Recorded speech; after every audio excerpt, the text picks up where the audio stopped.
pledge allegiance to the flag of the United States of America and to the republic for which it stands, one nation, under God, indivisible, with liberty and justice for all.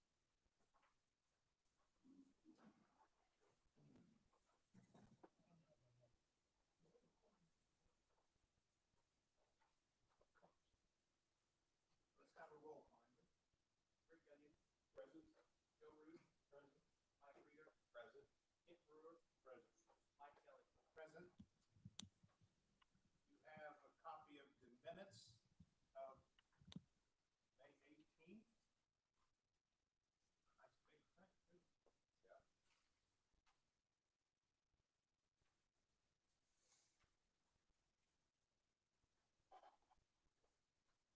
Make a motion, we approve minutes as presented.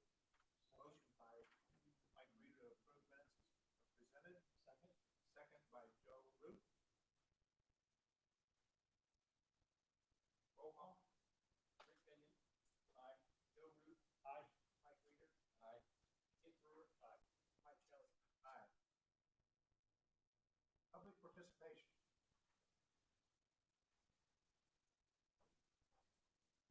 Seeing and hearing none, we'll go to Andrew for an auditor's report. Wow. Just business as usual, really. All the months up through April are closed. So we're getting on all these claims through 5.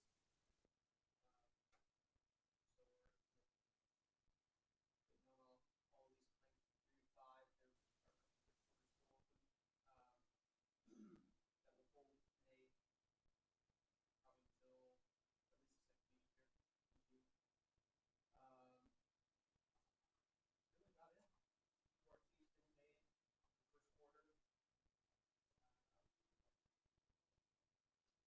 the first quarter. IURT reports are done, and reports are done.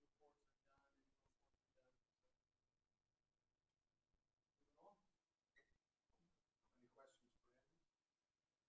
For the billing office.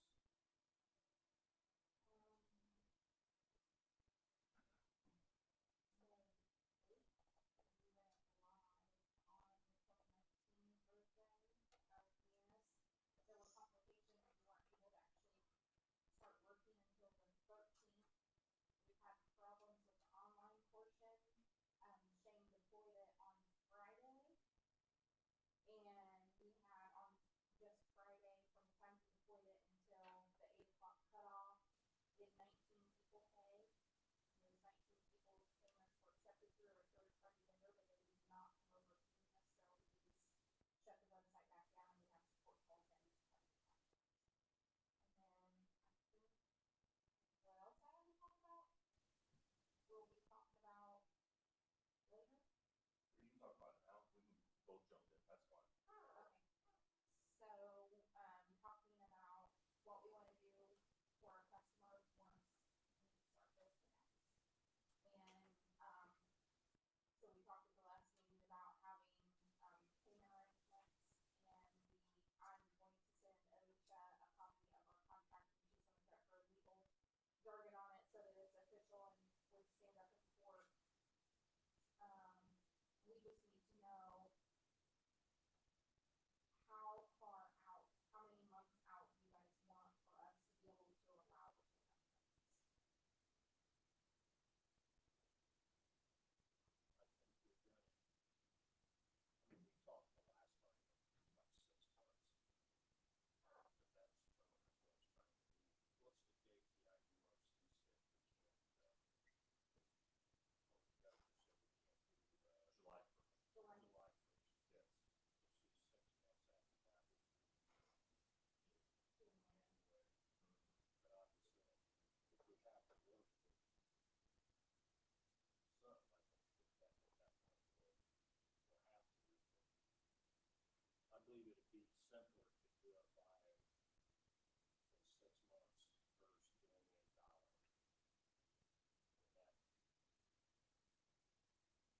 It's, so our system allows us to do by dollar amount or by months. The only problem is if you set a dollar amount, you will have some people who will have it paid off in 2 months and other people who may not have it paid off for 24 months. I mean, you're, by setting a dollar amount. so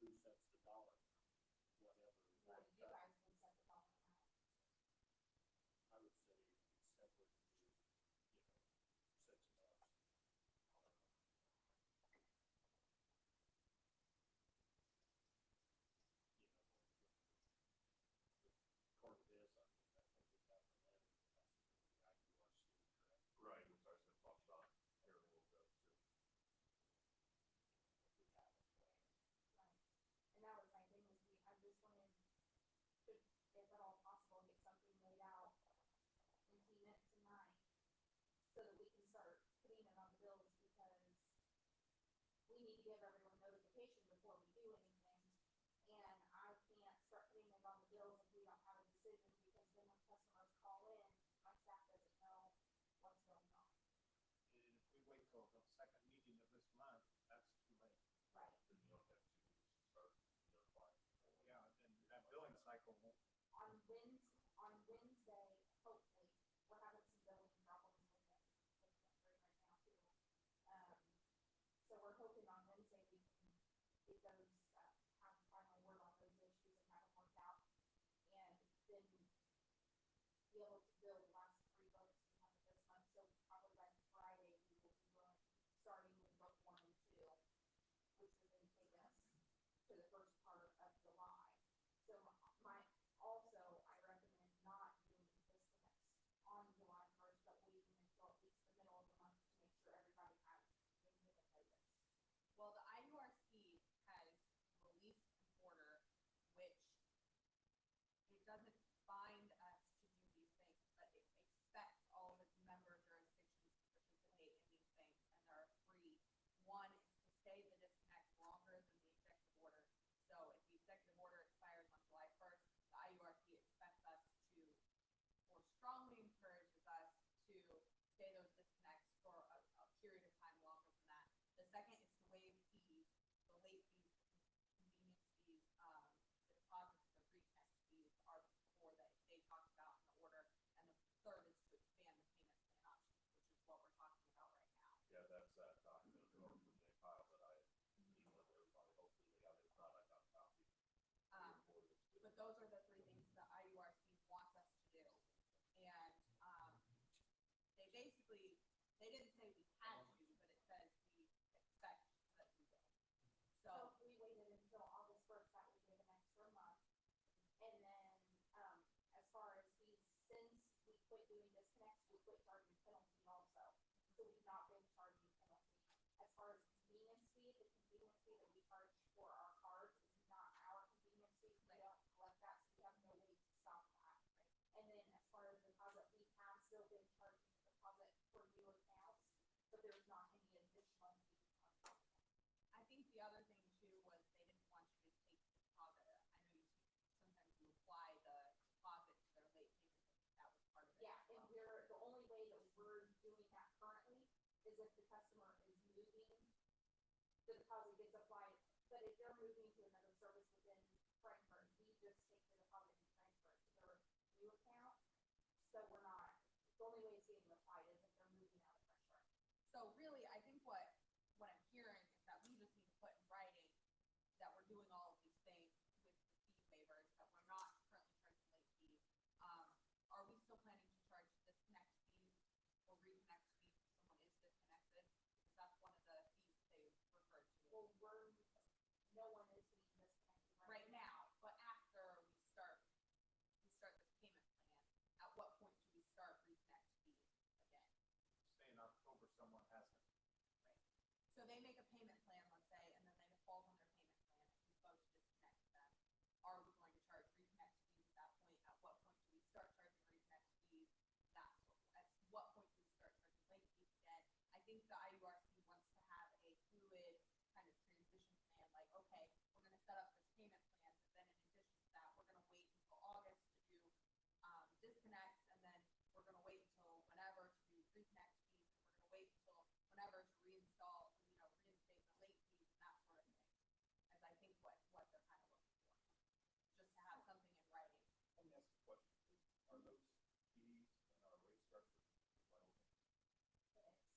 Which And is also everybody been approved by the IURC. Yeah. So I have no problem with 6 months, but I would rather at least take it. I heard you say 2 days, July 15th to August 1st. One of those, Well, and we go 6 months out. first I was saying that before Alicia said what was recommended by the IURC, I said July 15th, or just say July 15th, only because I was worried not everybody would have received their disconnect yet, saying to call in and make payment plans.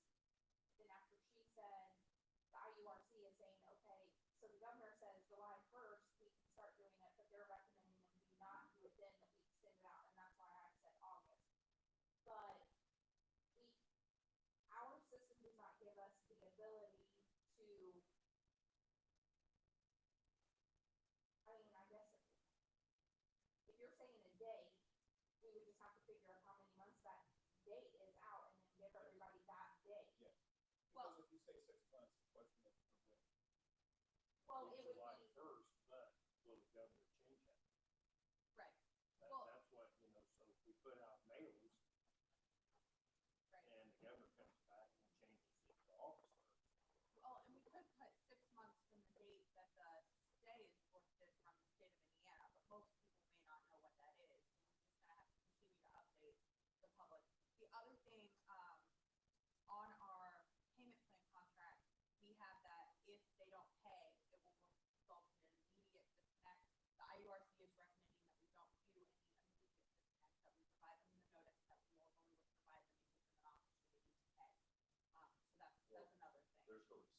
late or the disconnect notices though, right? The pink notices? They would not be if we do the disconnect, or if we do the payment plan, because Oh, what okay. happens is it takes all their past due bills and their current bill, and it moves them all off of the system, off their account page into a separate module in the program, and then, so it looks as if they have no bill history during that time. As long as they make payments on the payment plan, the required payment, it stays there. If they default on that payment, then that payment plan gets deleted, or for lack of a better word, and then all the bills get put back on their account, and then they would be disconnected because they would have past due payments. But as long as, so I guess my question is, if they default on their payment plan, is there any way that we can provide them some sort of notice, even if it's not our usual method of doing so, to give them a heads up that I think what the IURC is wanting is they don't want people to be making payments and then they accidentally miss a payment or something, where they think it's coming out of their bank account and something happens and they don't make the payment for some reason, they get sick, I don't know, and then they're suddenly without power and everything, things like that, without getting any sort of warning.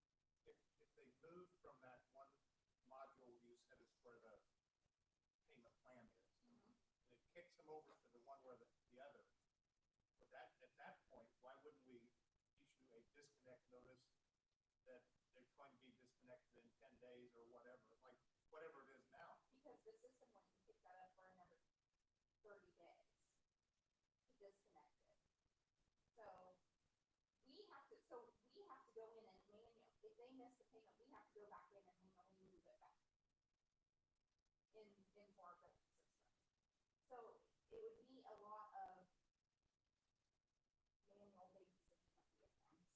Right, but I think that to a certain extent, there's gonna have to be a lot of manual babysitting of the accounts, because anytime that you set up a payment plan, there's a lot of babysitting, because people don't always follow it. So even if they, even if you disconnect them or whatever, if they then owe all of this money and they decide, well, hey, we're not gonna pay it, we'll just be disconnected, then we're gonna have to take them to court and then go through that process, which is essentially babysitting them. Right. To get them to pay the judgment. So I mean, to me, it makes sense to do the babysitting though in advance of them going to court and having to pay for the court costs and all the time and effort of that, than do the babysitting once we. We wouldn't have a way to do a normal pink slip. What we could do, if you could provide a legal letter for us that just says, okay, you've defaulted on your payment plan, you have X amount of time to make this payment. What we can do then is print that letter on pink papers and send out a separate mailing. That's fine. I just think, per what the IURC is recommending, they don't want to see any immediate disconnect, whether that's right after or later down the road. It's my understanding that they want to give notice regardless, and I know that that's a pain, but I think a lot of this is going to be kind of a pain. So, but it's necessary for the customers, I think. Okay, so But yes, I can. with that being said, let me ask this, because this is something we're looking at. When we do go to do disconnects, so the customer's only 30 days past due, it's not been going on all during this time. Do we do immediate disconnects for those? Well, don't we normally, before we do any disconnect, don't we send notice? We do. So if we're sending notice, that's not an immediate. Okay. As long as what I mean by the immediate disconnect is not that they can't be disconnected, it's that they need to get notice before we disconnect. So my concern with our language in the contract was, if you default on your payment, the next day, we're gonna go out, we're gonna disconnect, that's gonna be a violation of what the IURC is recommending. If we send them a letter or some sort of notice that says, hey, you missed your payment, you're gonna be disconnected, I think that would satisfy what the IURC is wanting. They just don't want us to just, you instantly don't make your payment, you suddenly get disconnected. Especially because they know that they're in default. Usually we notify them, hey, you're in default, and get them to be fined. I think they just want us to kind of follow that guideline. How many days do we normally do on disconnects then? 15? So my other question is, we require them to stay on the current bill, but they can't get a past due bill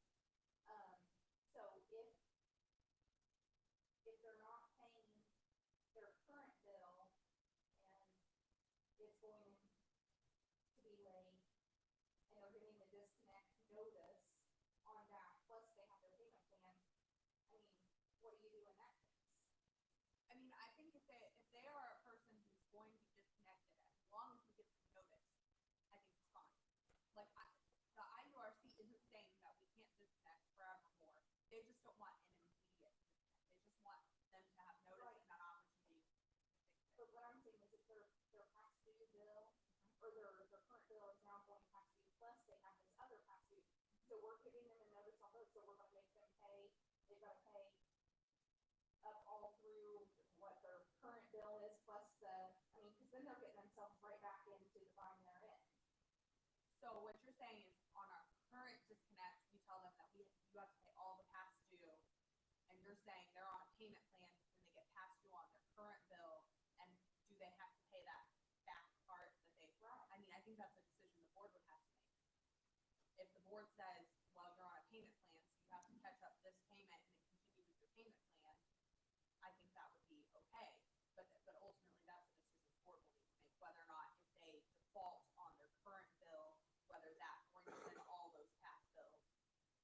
I think probably we need to leave there's some discretion to the billing office manager on some of this stuff, because while that's a very good possibility, it also is kind of it's an exception to I know, but this whole thing is an exception to everything that's ever been done before. Well, I thought we pretty much as a board agreed last meeting that we wanted to run this out 6 months. And then we also agreed that we wanted Stacy to have the ability, if someone was trying to keep up and do it, if she had the latitude of giving a break to somebody and say, hey, we know you're behind, you're working with us, you made an attempt to keep up, and now you need to get it. I don't think she wants to do it instantly. I think she wants to give them a chance. Everybody wants to see everybody pay their bills, but there's those certain people that no matter how much you want to help them, they're not going to help. They're just going to say, I'm not paying it because I have no money. Those are the people that I think we need to be thinking about disconnecting. Joe, we did talk about that, as you described. To me, the problem occurred when I got the draft notice in writing. It didn't say that. It talked about immediate disconnect. My reply to that was, let's not do that. Let's give the billing office manager some discretion. And I think we could have 20 scenarios here that are exceptions to exceptions that our system's not going to handle automatically. Rick, are you referring to the submission requested to the IURC that did? No, I'm referring to what we got from The payment plan contract. the payment plan contract came out of Yeah.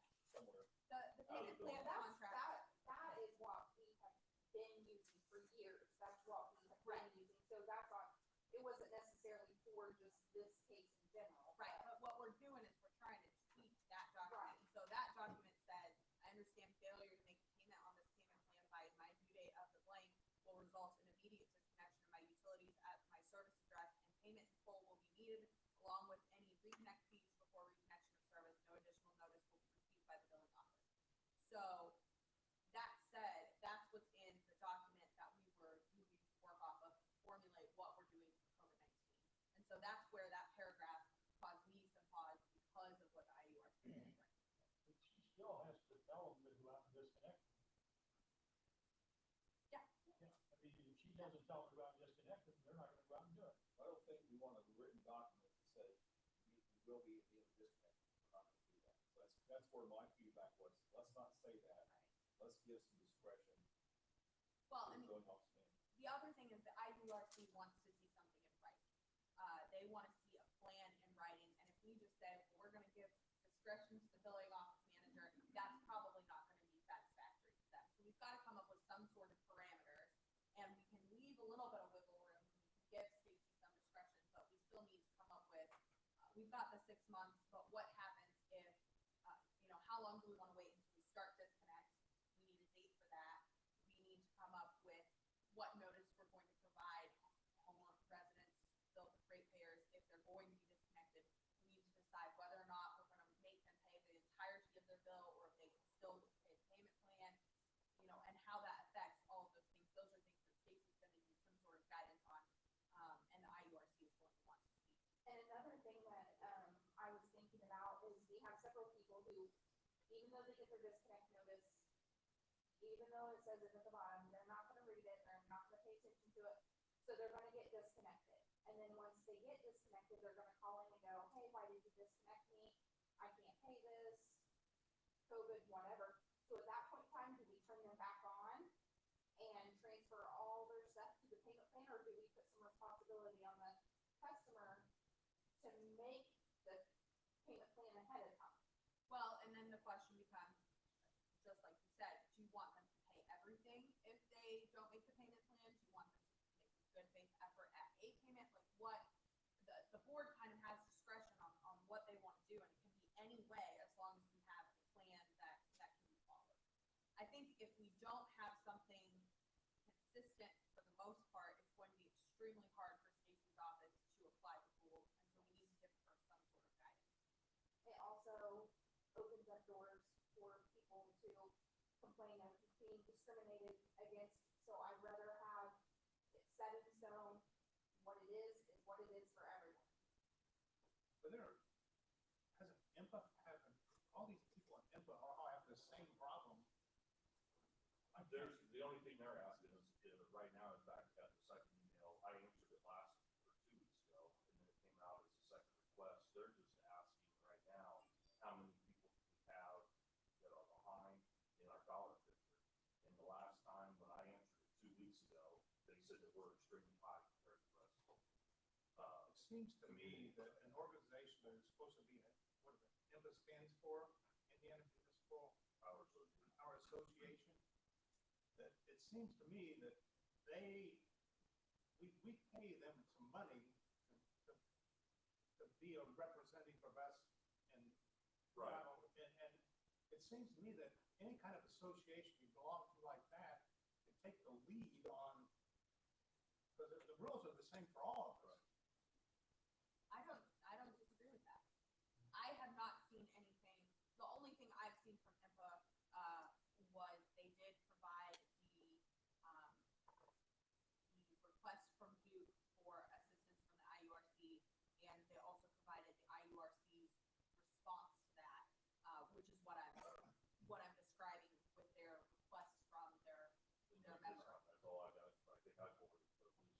Yeah, I mean, I think that's part of their responsibility to us as I don't think an we have to, association that I don't think recommends we have to send Duke in, or, excuse me, IURC, anything unless there's a complaint. Is that correct? No, they want this information, they're requesting the information. Well, that's different than that. You get the email? Yeah. I just gave them a copy of what they sent.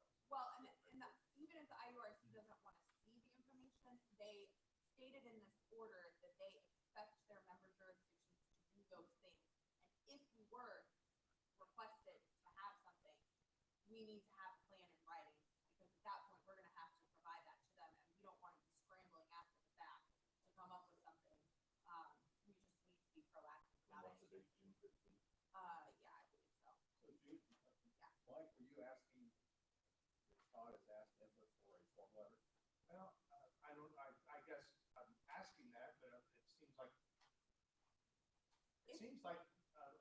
they should be initiating that to me. I mean, I got all kinds of things from principals associations and superintendents associations about I how to agree. handle these things. I agree. This could be a very long meeting for this rate. I think 6 months. I think, in answer to the several questions Stacy asked, I think if someone is in arrears on their billing, they're in arrears in their billing. We do not disconnect, and we notify them they're in arrears, and that doesn't get compounded, immediately get thrown away because they're past due in their current month. I think if we're working with them for 6 months, we're working with them. To me, you gotta keep it straightforward. But are you gonna add their current past due to their previous past due? If they're in a situation where they're past due, and we're gonna allow them 6 months to catch up, I think that's what you do, in my Well, opinion. I think what Stacy's asking is if we're giving them 6 months to catch up, but they're not keeping current on their current bill. They're getting further behind. They're getting further behind, what do we do at that point in time? Well, I think we Then do it's it. gonna turn into another 6 months and then another 6 months. here's your payment plan, here's the payments due. Right. The office manager, the billing department has some latitude and make some exceptions, if you will, under certain circumstances, as she sees fit. And you go forward that program with it. You can't put that out there, in my opinion, and then they miss the current month's payment, and then you can't just pull their electricity off and throw them out of that forbearance period. You're gonna give them 6 months, give them 6 months. In my mind. If that's the case, then we are going to need to revisit this in 6 months and determine who has made their payments, who has gotten further behind, et cetera, because, I don't disagree with you, Rick, but I do think that that's something that we need to make sure that we look at in 4 or 5 months and see how we're doing on people catching up. Because my concern is that we're gonna end up with a bunch of people who are really far behind and they just keep getting more and more and more behind and they don't catch up. And what we need to make sure we do is that we don't let them get $6,000 or more behind, because then we're thrown out to helping. Well, we already have some people that are up over 1,000, close to 2,000, because they've not made a payment since last November, because they were on their report. You also need to remember, when you start getting into this, as time goes on, once November comes, we start moratorium again and can't disconnect in November to March. You gotta watch how far out you spread it. I also feel like, not to disagree, Rick, but I also feel, I don't want to disconnect anyone who's had a hardship during this time. Not at all, that's the last thing I wanna do. But as things are getting back to normal and people are starting to work again and stuff, I feel like the customer has to have some responsibility, and if they're not going to pay the agreed amount each month, like, they will have a set payment each month they have to make, and if they're not making that payment, then how is that fair to that person that then for the next 6 months, they get to still have their power on because they set up a payment plan, and this person who's only 1 month behind, we're disconnecting them because they didn't pay their 1 month. So essentially, if you're saying they've got 6 months and they've got 6 months, well then, why do disconnects for the next 6 months? I think the intent is for us to try to get people to pay their bills. If they don't cooperate and do that, I think maybe this would be a solution so that it's not just Stacy. Could we set up a 3-person panel to review the customer's payments? Have they actually tried to keep up? Is there a hardship or whatever? Maybe Stacy and Todd and 1 board member review that and then make a recommendation, either shut them off or you don't shut them off. That way they can't say Stacy's the bad lady up there that's not giving me a chance. How many people come in and try to make an attempt that's been disconnected or been in the rear since November? Are they even making an attempt to pay anything at all on it? We have some Okay. that have come in, but the majority of the people that are on that list are people that have been on that list since the beginning. And we have several people who call in and say they wanna make a payment to keep from being disconnected, and we tell them we're not doing disconnects right now. Okay, well then I'll wait and pay it. There was some people though, once the stimulus checks came in and paid all their past due and their current bills, so it's been a 2-way street. It really has. That was my question though. Of the ones that aren't making, in the past haven't making an attempt, they're not even trying to make an attempt? That's what I'm asking. Mhm. They're the people who we were having this problem with before, and will continue to have a problem. Whenever, if we get to the point where we have to issue a disconnect, whether it be for someone that has been defaults in payments, or they have made their payments all along and we're past July 1st, and it's like September, and just like before this, they need to have their disconnect notice because they weren't on the payment plan. This is the first time they've been on this. I forgot to pay my bill and I get a disconnect notice. And don't we react to it, you said it's 15 days after they get that notice, right?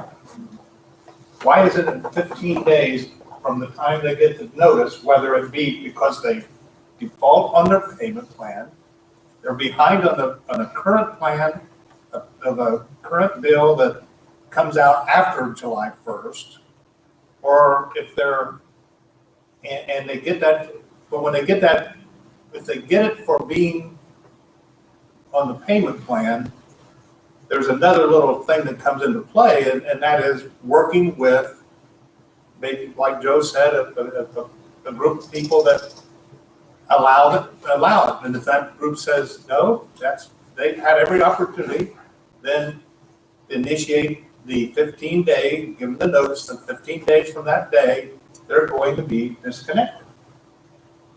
I don't know how to put it in the language, but. So what you're saying is, we give people 6 months to make up their payments from July 1st or from whenever the governor lifts the moratorium. After we make up the 6 months, if a person is going to get a disconnect, whether they're past due on their current bill and they're on a payment plan, or they're just past due in general, we give them the 15 days notice. If they're on a payment plan, they come before the panel and they give an opportunity to plead their case. The panel makes a determination whether or not they need to be disconnected, and maybe the panel could make the determination on how much they would need to pay to be reconnected, to answer Stacy's question about whether or not they have to pay. Because if they owe, let's say, $1,000, they get past due on their current bill, they miss their payment plan, are we then going to make them pay that $1,000 before we reconnect them like we normally do? Because if I'm past due 1 month, I'd have to pay that full month in order to be reconnected. Or are we going to give them some leeway and work with them? And maybe that's something the panel can decide as well. How much do they have to pay to be reconnected, or something like that? That would give a more case-by-case basis, but still would allow the panel to make a decision without having to have Stacy be the one to do that. The only reason I said one board member was the fact that I thought this ought to be an odd number of people, whether it be 2 or 3, 5, 7, whatever it might be, but I think the smaller the better would be my opinion. 3's plenty. So I like that idea. Who is the appointed board liaison to the building officer? Joe. Well, I think we've got our guy. We got it. Suggested it. So does that sound okay to everybody, though, that we would allow the panel to decide if they're behind on their payment plan or their current bill? We would let the panel decide how much they would need to pay in order to be reconnected. Is that And you guys are saying Maintain after. Or to keep from. to either maintain, or if the panel decides they're going to be disconnected, right, unless they pay whatever, then they'll. Are you saying after the 6 months or during the 6 months? Because I thought I'm you said saying after. during the 6 months. During the 6 Right. months. They get 6 months to make, so we split the payments out over 6 months, right? Mhm, right. And then during that 6 months, if they miss a payment, they don't make their payment on the payment plan, they come up before the panel decides whether or not they should be disconnected, or how much, like if they've just not been paying and they don't care and they're not remorseful and they don't have circumstances, they're just not paying, the panel can say, we're gonna disconnect you, you have to pay the full amount. Or the panel can say, you know what, we understand you're trying, we're gonna let you pay $100 and then we'll keep you connected, but you need to make those payments. And then we have the panel decide each time someone comes up for a disconnect. Now, my, So, to add to that, we do disconnects every single day. Each book, each day, so the panel. that's I mean, the you problem with the You don't panel. know until that due date if they're paying it or not. We could have Well, the panel, So- the panel would have to set, if we get someone who's going to be disconnected because they haven't paid their bill.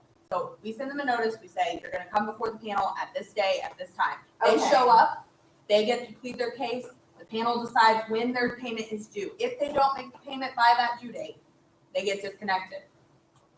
They've got an opportunity to show up, they've got an opportunity to explain. If they don't show up, I think the they can 15 be days. disconnected. So you'll write a legal letter that we can mail out to them to Yes. say, and we can just handwrite their date and time of the panel. Yes. Okay. And if there is an agreement of the panel at that time, we would just write a modified contract, or I get the contract, give them a copy, they sign it, date it, Yes, and the contract would be modified. yes. I personally like that. Then, But when you get past November first, and you can become into December, you can't disconnect. Correct. No, Correct. Correct. you can't disconnect them as of November 15th.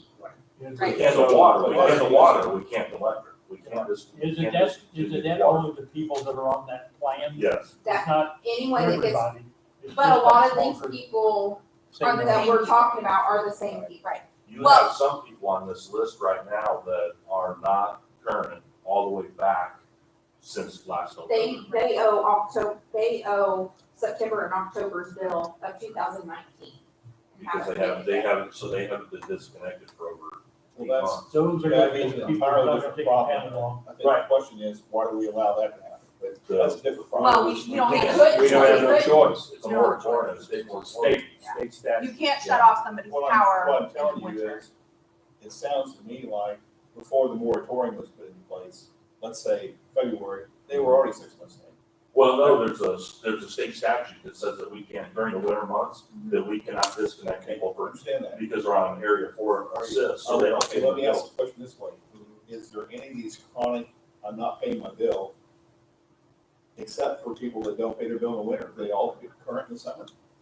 Or are they still Yes. running behind? Yes, Yeah. because We can they, disconnect them. because we disconnect them Starting and in to get their March. power turned back on, Okay. So, they pay it. one question I have for the board, let's say I don't make my payment, I'm current on my payments, I'm not on a payment plan, I don't make my payment. Is my understanding correct that those people would just go through the normal process, there's no panel, they just Right. get their disconnect notice and they have to, so the only people who go before the panel are the people who are on payment plans. Is that I correct? agree. Now, July the 1st, right, though, Mhm. after this moratorium's over? Yes, Okay. yes, after the We were just moratorium, getting ready to do disconnects again for the people that were on the area 4, and then then the governor's orders came into place, so it overlapped one another. It was almost a day apart, 1 or 2 days 2 apart, days apart. so that's why we got them that same way. So, But we still can, if we get into November, December, January, and there are people that don't pay their bill, and they come before the panel, we can still disconnect their water, we just can't disconnect their water. Correct. How do you have what you need? I think so, and if I have questions, I'll reach out to you all and figure it out. I think I've got the basic premise though.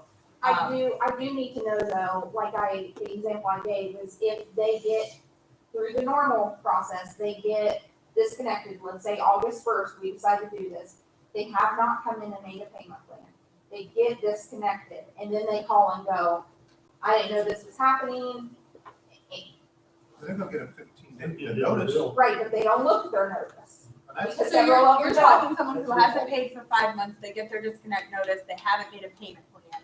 At that point, are they allowed to make a payment plan? Is that what you're Yes. saying? Well, I Yes. think that at that point, we'd have them, I guess the question to the board is, okay, so if I'm 1 month behind, we don't go before the panel, right? But if I'm 5 months behind and I haven't made a payment plan, do those folks get to go before the panel?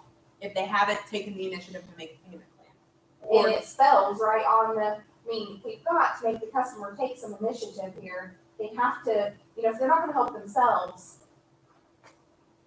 And if we have it listed on the disconnect for them to call into the office and to set the payment plan up, they have to take some initiative. Are we going to say, oh, all right, you didn't look at your bill like all these other people that have, we'll turn you back on, we'll make a payment plan for you, or do you say, sorry, you gotta Well, I pay it? think you have to let them set up the payment If plan. you let them set up the payment plan though, you could make them come before the panel, have the panel say, you can set up a payment plan, but we need a payment of X before, so that's an option too. The panel could say, we'll set up a payment plan and we won't disconnect you, but we need a payment of X by X date, or we will, and that's an option too. I mean, up to the board though. And if we do that, I need to know specifically how many months behind are we gonna allow them to do it? Is it 5 months? Is it 3 months? Is it 2 months? I don't know that we can sit here long enough tonight and answer all the possible questions. So I think there's an idea been floated of a panel of 3, 2 employees, department heads, and Mr. Root representing the board. I think Alicia's gonna do a couple contracts and documents. I think we have to just run with that. I don't think we can.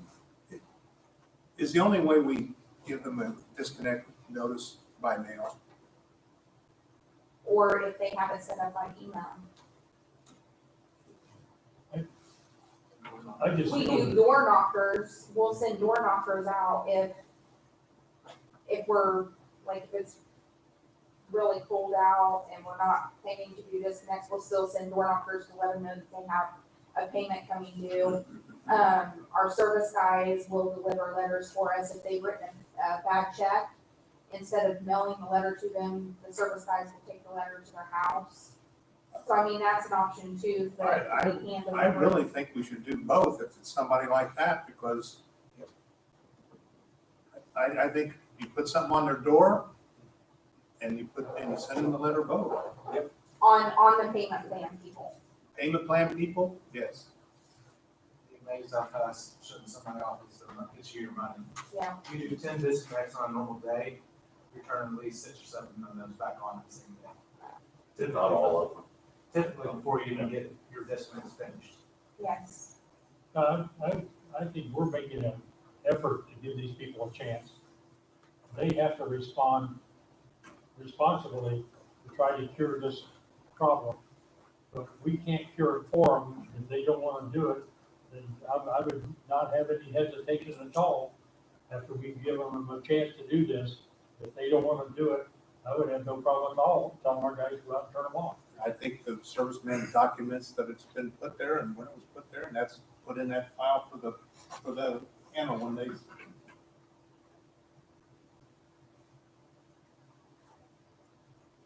Okay now? So, just to clarify, what I'm hearing is that if they don't take the initiative to set up a payment plan, Joe, you think they get the disconnect and They pay it off. they pay it off, okay? That's But fine. That's my opinion. They We get got a 4 other disconnect people notice, there. 15-day notice. I think like Mike said, it's not just email to them. Right. It's not just mail. Every way we can make Correct, all 3 ways. Okay. On every disconnect. I think probably at this point in time, I think that's probably the wise. When there's a disconnect, notice given, give it all 3 ways at once, and it's 15 days. Okay. So, we will mail a disconnect notice out. There are some books that we have 200-300 disconnects mailed out. That's an awful lot for our service guys to go door to door and deliver all of those. Would you rather us 5 days before the disconnects, 2 days before the disconnect, run the list and see who hasn't paid and then send those as door knockers? I think the serviceman can take it to every cotton picking door. Yeah, I think we're down in the, pardon my description, we're down in the noise of what goes on in your office, and I don't think we can manage it this level. There's too many questions. There's too many procedures you have in place. I think that we just notify them all 3 ways, and that's the end of it. Yeah, it may not be convenient, but I think we're in extraordinary times. I'm echoing Joe's comment. We are bending over backwards to accommodate people who cannot pay, but there has to be an endpoint to this as well. So I like the idea of the 3-person committee. I like the idea of notifying everybody. And as we talk, at some point, there's accountability for paying the bill. All right, I will draft some documents and I will get them to Mike and we'll make it happen. Send them to all of them, please. Yes. We don't seem to sometimes get them all, send them to Mike. Okay, You got our email addresses? I think so. You should for one of the email I sent today has it. I can probably find them if I'm using my computer. If I'm using my phone, probably not, but if I use my computer, I probably can. And if I don't, I will make sure that I'll text and get email. Okay, Like I said, that email that I sent out this morning will has all the board members and you on it. So okay, you that's send it perfect. out. I'll just flag that. There you go. Do it right now, so I don't lose the email. I have one more question before we move on to vote on this. Have we had an extraordinary amount of problems with the units change this time, or do we have this kind of headache every time we upgrade? Well, this was only This was really the first big the upgrade, first wasn't it? big upgrade that we had. And did it go It really was well, really terrible? Very terrible. So a lot of the problem, I think, is we jumped 15 versions. Yeah. We were on 11.1 until April-ish, and we jumped to 11.3 because of the security issue on their end. We were only on 11.3 for a month before we went to 2019, And which so- is what we were scheduled to go to. There was 11.7, I think was the last 11 jump version. And I think there were a couple 12 versions, and then there was 2017, 2018, and we're on 2022. And then 2017.4, maybe 2018.4, and we went to 2019.1. Are we choosing not to go upgrade by upgrade by upgrade, or what's their recommendation? Well, all the upgrades are free. They want to keep everyone, you But are know, we choosing to skip some of those? I don't know. We were scheduled to go to an upgrade for 2018, and there was a lot of problems in the test version that they were trying to work out for us, and they never got worked out. And it got pushed back to the point that I finally asked the people at Munis if it would be better just to go ahead and go to 2019 instead of 2018, since 2019 was the newer version. And they said at this point in time, yes, because by the time you get on 2018, you're gonna wanna turn around and upgrade to 2019. So we just went straight to 2019. Do we One- currently have a bill due with them? We paid it. We paid it? Well, it was on this one. We- Yeah. I will say this much, we upgraded from 11.1 to 11.3. We had a few problems, but they were worked out pretty quickly. From 11.3 to 2019.1, it's been a huge mess, but the platform, everything completely changed. It might as well be different software. Yeah. So, I mean, It was a gigantic technological jump. everything's completely different. How much do we pay them every quarter? 35,000? I expect better service than that, and I don't expect to pay a bill due if we're having trouble with an upgrade. Let's just hold on that invoice. We'll get the upgrade working, in my opinion. The checks in my office, it's not been out. Are we working now, or are we not working now?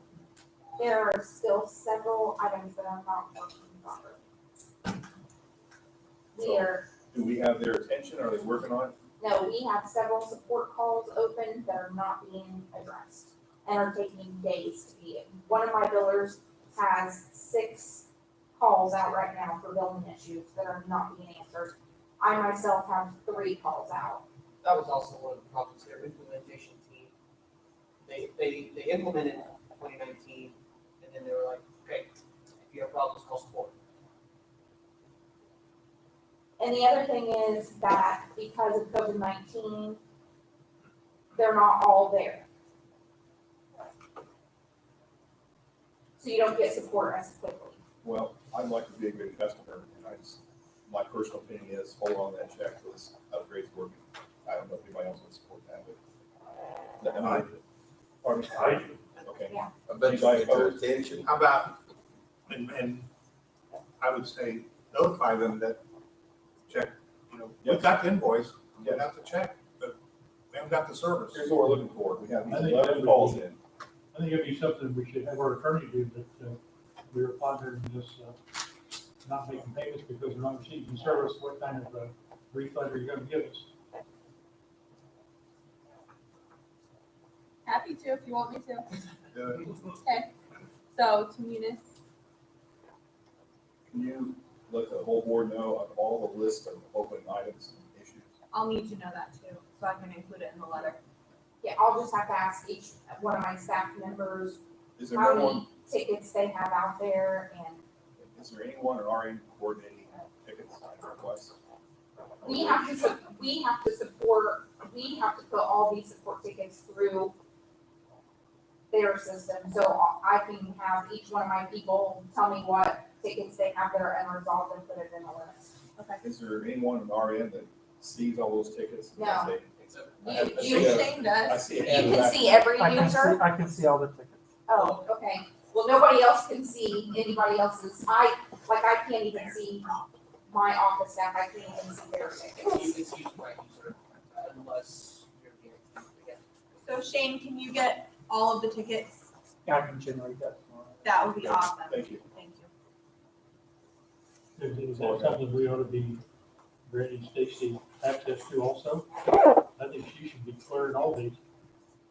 Yeah, let's not bring that problem up right now. Shane can keep that. Stacy's got enough to worry about. If we need the tickets, we'll get them from Shane. Shane can keep up with that one.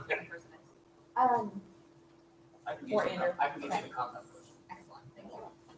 At He least through our- pays, he pays the bills, At least so. through our PACE program. Okay, but I Oh, don't yeah, care. that's one time. To it. That seems to Hold be, the check. I absolutely can, yeah. that's- Anything else from the billing office? Sorry, everyone. All right, Mike Myers. The main thing we've been doing is, we've got a construction crew, of course, changing poles up these, one of our crews can change poles up these also. Burlington still got put back online in earlier May, and the new hospital is down online also.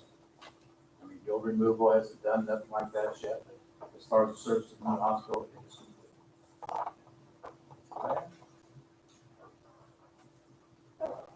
Any questions for Mike, is there actually a light switch at Perfect Park, or do those lights run 24/7, 365? Maybe it's metered. You need to ask them. We're providing power, now it's up to them. As long as it's metered with charging, that's great. Yes. In the park. Out along the street. Yeah, gotcha. Shane, I have you on here, but I really didn't talk to you about a report tonight, but do you have anything you want to share with us? We just did what we could to keep everybody going through the whole COVID issue. There was a lot of, in the beginning, getting people set up so they could work from home. I think we did pretty good. Not too much else to share. What was the email problem? There was a certificate error. The certificate came due, needed to be renewed. When we worked through it again, that time it took. It was restored from backup, which, given the system we have, takes hours to restore. That was the main thing with email, just taking hours to get the file. When we back up nightly, we may back up a handful of files. And in this case, we're backing up, or we were restoring the whole thing.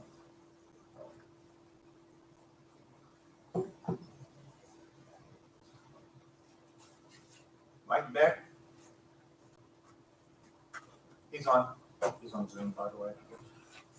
Nothing for me tonight. Nothing from Mike tonight. Thank you. Okay.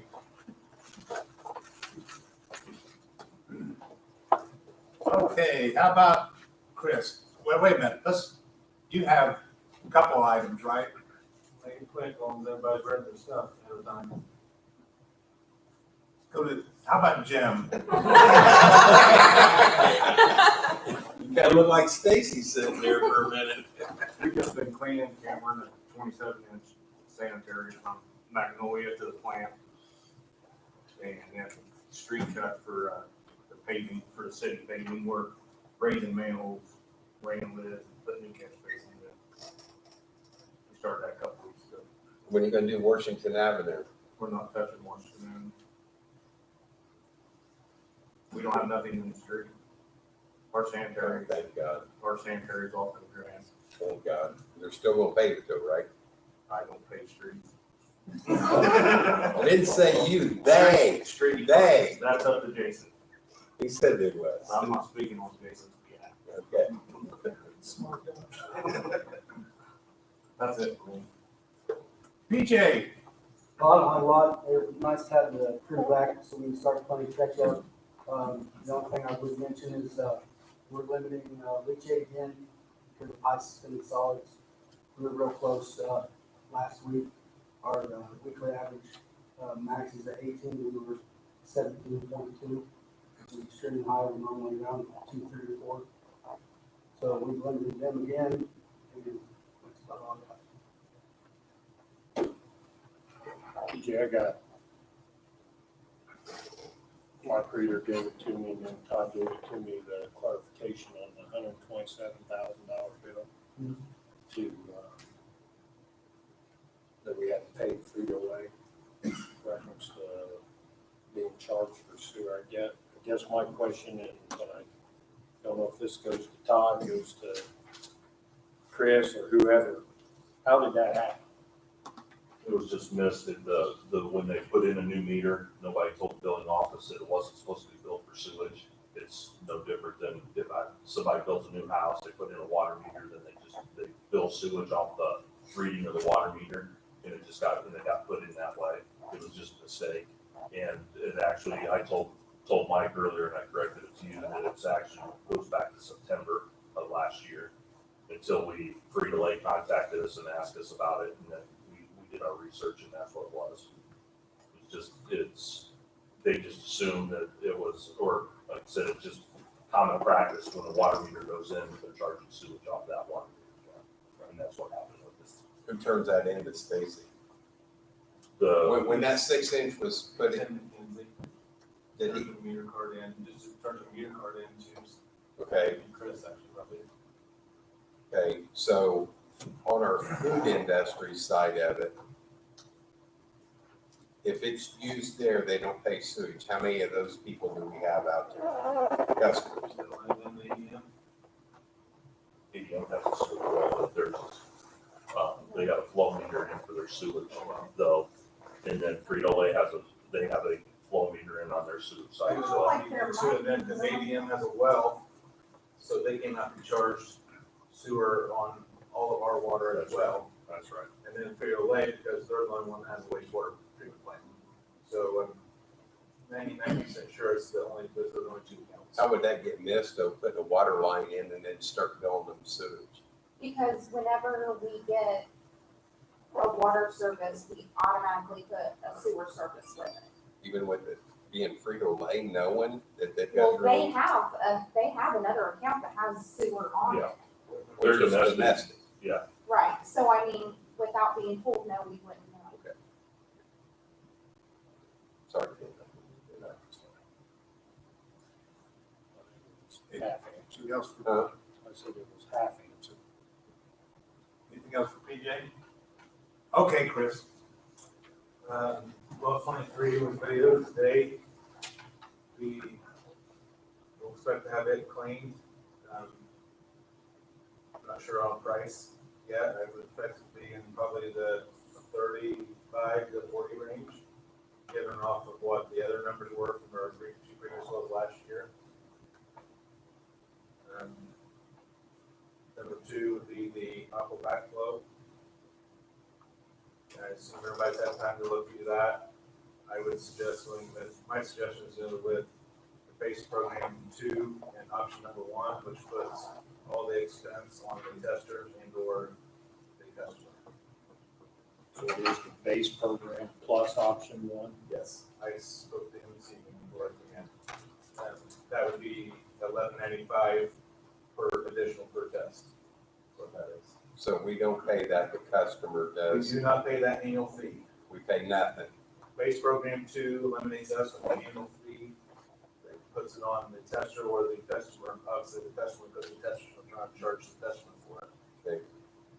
And then the option 1 will allow them to send out all up to 3 letters, last one being certified.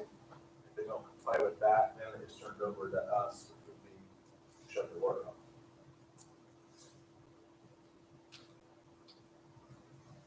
So I would say we probably need a motion for that. So we approve Chris's request on the backflow prevention. Second. Motion by Joe and second by Rick. Any other discussion? Did you get, and for the minutes, you got all the details on what plan? I mean, you got the recording, so. Yeah, Okay. I don't have any of the documentation. Okay. It wasn't in the packets. Roll call. Was it? Oh, yeah, it was, okay. Mike Reeder, Aye. Rick Denny, Aye. Joe Root, Aye. Kim Brewer, Aye. Mike Kelly. Aye. I'm gonna drop back. We probably should have a motion, don't you think, Alicia, on the part about the billing office that we spent so long on? Yes. And it would be good if we had a motion that said that we were going to have 6 months from July 1st or from the payment, or from the date the governor's executive order stopping the moratorium for payment plan set up. We would start disconnects 1 month after the moratorium ends, or on August 1st. We would have a panel of 3 for the disconnects for any person with a payment plan, and the panel would decide the amount for staying connected, and that normal disconnects will still occur for those who have current bills past due, and that I should draft the appropriate documents for that. Does anybody want to make that motion? Second. Mike Reader, So moved, yes. Joe's a second. That was a mouthful. Don't ask me to repeat that. I wrote it all down. Good. Roll call. Rick Bennett, aye. Joe Root, Aye. Mike Reader, Aye. Kent Brewer, Mike Kelly. Aye. Thank you. Chris, anything else? The last item was, west of Wabash Street and First and Second Street. The street department is set to pave that this summer. It's an ongoing issue we've had for several years now. We have, I want to say it feeds 10, 11 homes, something like that. And there's 2 1-inch iron pipelines running down the north and the south side of the street. The customers have had pressure problems and leaks on those lines. And we would like to explore the possibility of renewing that, or actually installing a new main. We'd have a 4-inch plastic board, probably, that I expect leaks with the increased pressure and everything else on the customer sides, so that will have to be addressed on where that responsibility lies. Where do we, my suggestion is gonna be that we go to an RFP on those. I think that's what it's called, the request for a proposal. How much do we think the job would be? I would anticipate probably 35 to 40. Depends on how much camera and potholing Serena's can help us out with and everything. Okay. How much the water work we do ourselves. Then that would be That's- appropriate. But we want to get a bid, we have to have an engineering firm draw up plans, submittal to IDM for construction permit, everything else. So that's what the request for proposal will be. Yes. So that part of it, I know, all. Okay. Want to make that a form of a motion? Yes, I'll make a motion that we get an RFP for the, West Wabash Water Line project, engineering and, the project. Second. Oh, I'll second it. Second? Do I need to bring those in front of the board, or can Todd and I just approve to go with the Well, part of it that we've got though, engineering part of it? the engineering part of it probably won't be that much. No, Chris is talking the whole job, the boring, For the- it's all piecemeal together is what it is. So could we just ask for quotes on that, Alicia? We're probably talking 5 to 10,000, I'd say less than 5. or does it have to go out as an RFP? No, we can probably just invite people to quote Quote, for those. either If way, it's a little amount, yeah, okay. yeah, that's fine. So we can do it either way with the whole thing, whatever the quote was as well. But the whole job's probably gonna be that much, can't with our labor doing the work and everything. 5 to 10,000? No, probably between 30 and 40. That's the whole job thing together. There's other engineering firms out here. Right. I've got a few quotes for the board already, just a rough one. They were in that 10 to 12, $15,000 range. Well, then you have in-pipe with engineering. Then we would be buying the pipe ourselves and all the fittings, et cetera. I would expect it to be 35 probably. Honestly. I'll change my motion to do I guess what we want to call the quote, request for proposal. I mean, those are basically the same thing. Basically, what we have to do is we just ask for 3 different companies to provide a quote. So, I mean, it's not as formal as the bidding process. So we don't need to advertise it, we just ask the 3 companies to give us, and we have to have 3 that we ask. They don't all have to provide us a proposal, but that's what we have to do, Okay. so. So your motion is seek quotes for And I'll work with Todd to make sure that we comply with the state statute. Okay. We are clear though to get 3 engineering firms to use. Green line, just so happens. Perfect. Okay, did we get a second for his, okay, Mike Reeder's second?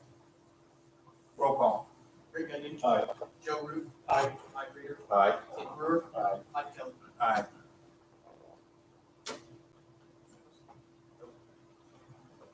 All right. General manager. I have a question for the board and for Alicia. We're still making progress with the Frito-Lay water talks with the water contract. And we're getting down to the, nuts and bolts of things. And Alicia, since that is a contract, can we have an executive session, even though with the fact that it's a contract with Frito-Lay to discuss everything? Sorry, what are we? We have a contract with them, For the 20 years water. for the water. And I've been, myself and Andrew Lamb have been having conversations with them every week. I've got one scheduled this week, another one scheduled next week. And I was wondering if we could have an executive session so that I could tell everybody in, because it's one of those sticklers that where we can't even go to the council for probably another 45 days with the information and stuff, but I want to get it. I'll double check, because I don't Okay. have the statute memorized, Okay. so I'll see if that falls within, and I may call you tomorrow to get more details. Okay, that's fine, but if we can, I would like to do that so that we can Okay. get it out there, because there's some, we're to the point now where the more powerful people need to get involved with things, with where we're at on those talks.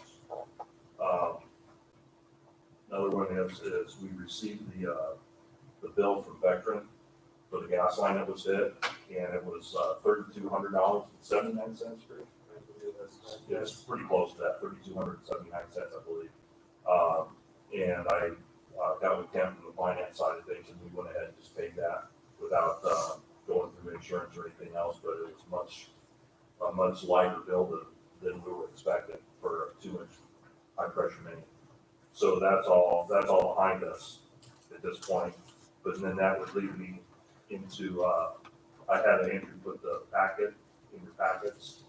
Rick had worked on this and put it together for a check sheet before we dig.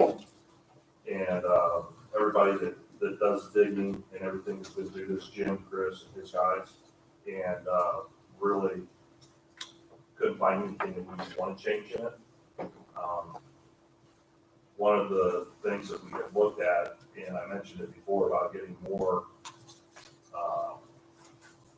of the Silversmith handhelds. We had a Zoom meeting with them a week and a half ago, and they can actually put this form in the software for us, so we wouldn't have people filling out paper and then printing off pictures and attaching the paper and doing them. We would actually be able to store everything right in the Silversmith software. Make it easier for everybody just to follow, a lot less paperwork, last thing we need, everybody wants more paper to handle.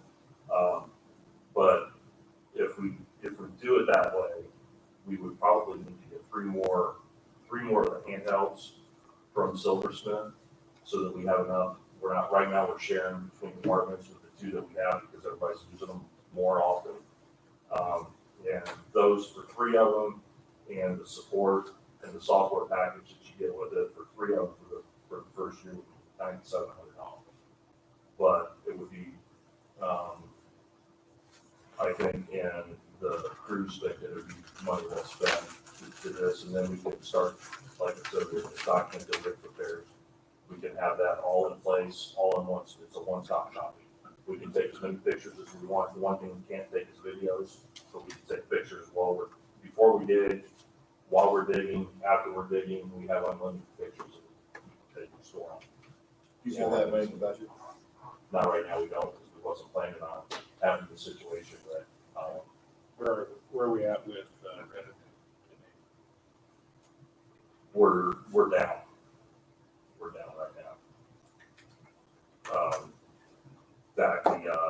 bill normally for April runs from 1.8, 1.9, we're down to 1.5.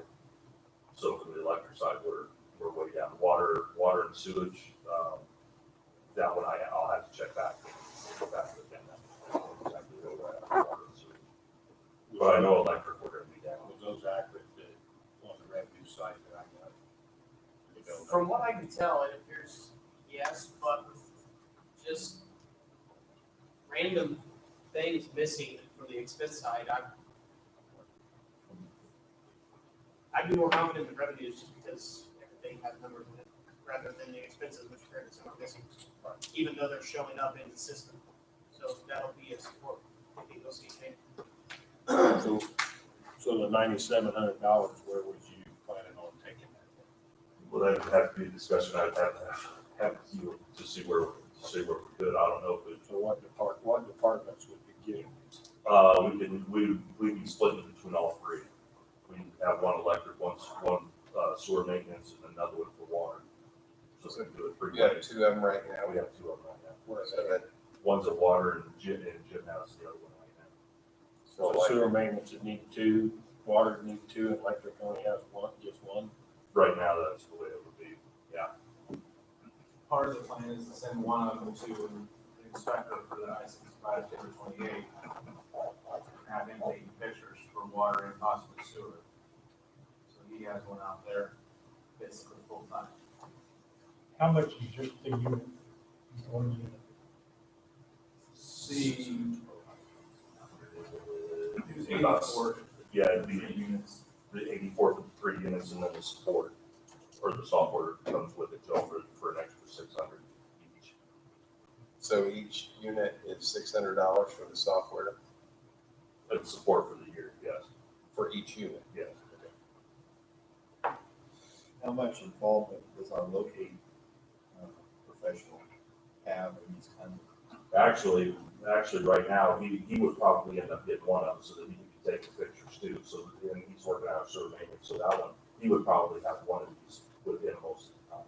So that he could be using it, taking pictures and locating GPS and everything right off one of these things. So So my we'd be- first thought is maybe as an interim, could we get one assigned to him? Let him be the bird dogger that's doing the locating anyhow, Yeah, we could.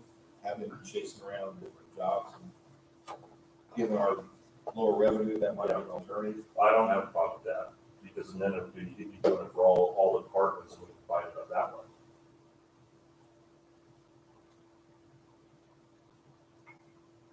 With revenue being down, then I mean, that's maybe one way to look at it.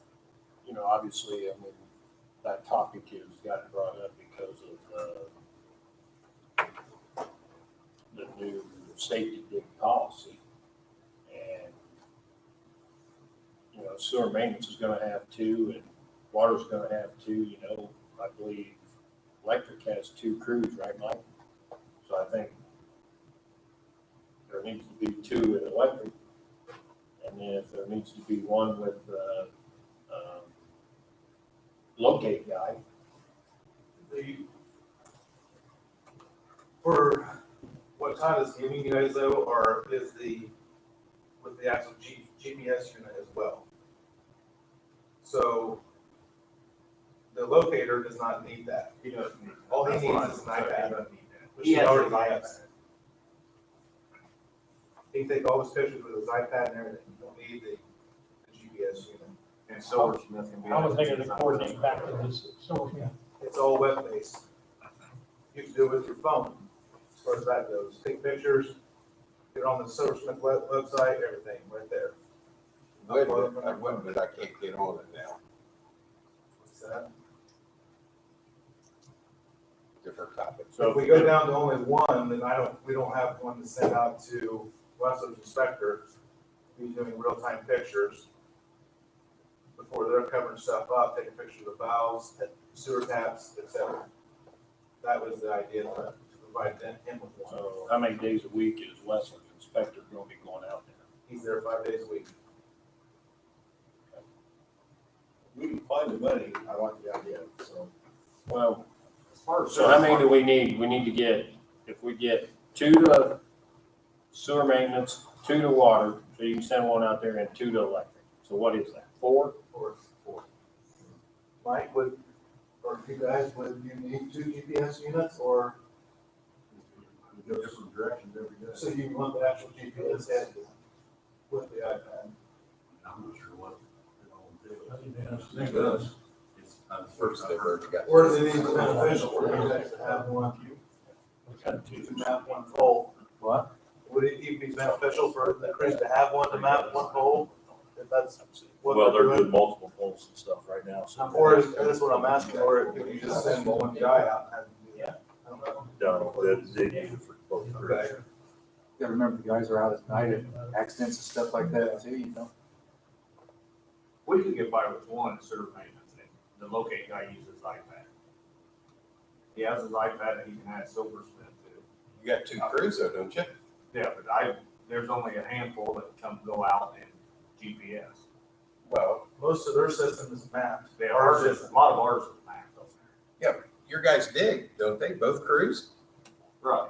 But Okay, I so if they're out digging, they better be having it to take these pictures and I go- sign it off. go take the picture before they go dig. Okay. All right. I'll make a motion that we'll get 4. And that, Todd and I will, Find the money. right, after I get some updated numbers, I'll figure out why, I'll figure out why that stuff isn't showing up. Motion by Ken, second, second by Joe. Roll call. Rick Kenyon, Aye. Mike Reeder, Aye. Joe Ruth. Aye. Kate Brewer. Aye. Mike Kelly. Aye. Can I add one more thing? Within my work on that topic area, I do recommend we hold a class where someone walks our employees that will be doing digging through the 811 handbook. Okay. And I would volunteer to help with that. I'll let you coordinate it. Okay, Maybe it's 2 or 3 groups, certain times of the day, split them up, whatever. okay, We can make that work. okay. I'll get with you on that. Okay. We talked a little bit about crews. Are you gonna keep the crews going the way they are Right now, we went back to full force today. today? Yeah, today with everything, except for the building office and, Good question. Yeah. Got a comment. I'd like to see everybody sign off that they've read these sheets. okay, all right, A We'll do sign it off everybody. sheet and somebody keep it somewhere. okay, Because I don't want to pull up and somebody say, I wasn't never told that. okay. And I'll give all the department heads tomorrow, I got an email copy, so we'll do that, get it ahead of And time. that was one of the reasons I also wrote the policy, which puts a copy of their sign off and date in their employee file and a copy to the general manager for file. So we have clear record that they acknowledge they were trained. This is what they were trained on, so very important. I'm gonna add a little bit here. Obviously, I'm in the excavation group. I've worked with probably every one of these crews. And they know what they're doing. I don't think we need to reinvent the wheel. The 811 handbook, I mean, if you're gonna spend 2 days to go through every page of that 811 handbook, that most of them all have. Yeah. Oh, I mean, you got them, Jim? Yes. Phil? You guys got them? Then the Danny? review should be pretty quick. Chris? You know, I mean, I don't know that, you know, I mean, the gas line getting hit happens. Hell, I've hit 'em. I mean, you know, it'll happen. Locates get washed away, but, you know, different stuff. But, you know, I mean, I don't know that we need to be spending, you know, we've been short shifted for a while. And I don't know that we need to be taking half a day and full day to be going through training and stuff that me personally, having worked with probably 95% of them around different stuff, I believe they know what has to happen. with it. You know, I look through all this stuff here, I mean, yeah, it all makes good sense, but, you know, to me, it's just adding more, it's taking valuable time to fill a lot of this stuff out. Cameras go a long way today with everything, you know, and if we got the stuff, you know, a photo will do you no good if it ain't taken at the correct time. And the correct angle and location. Right, the correct time will be 48 hours from when that locate's sent in, they have to mark it. I can tell you from past experience that you'll probably get a call from the locate guy, maybe not our guy, but you'll get a call from the locate guy and they'll say, I'm gonna be there in 72 hours. Are you gonna be start digging? Well, then that guy shows up 8 o'clock at night and marks it. At 10 o'clock at night, you get a rainstorm. So our guys, if when the locate guy turns around and says, I'm gonna be done at 8 o'clock at night, you need to be out there to get a picture shortly after that. Well, our guys, we ain't gonna pay them to take off out there at 9 o'clock at night to go out there and just get their locate pictures. And so, you know, I mean, I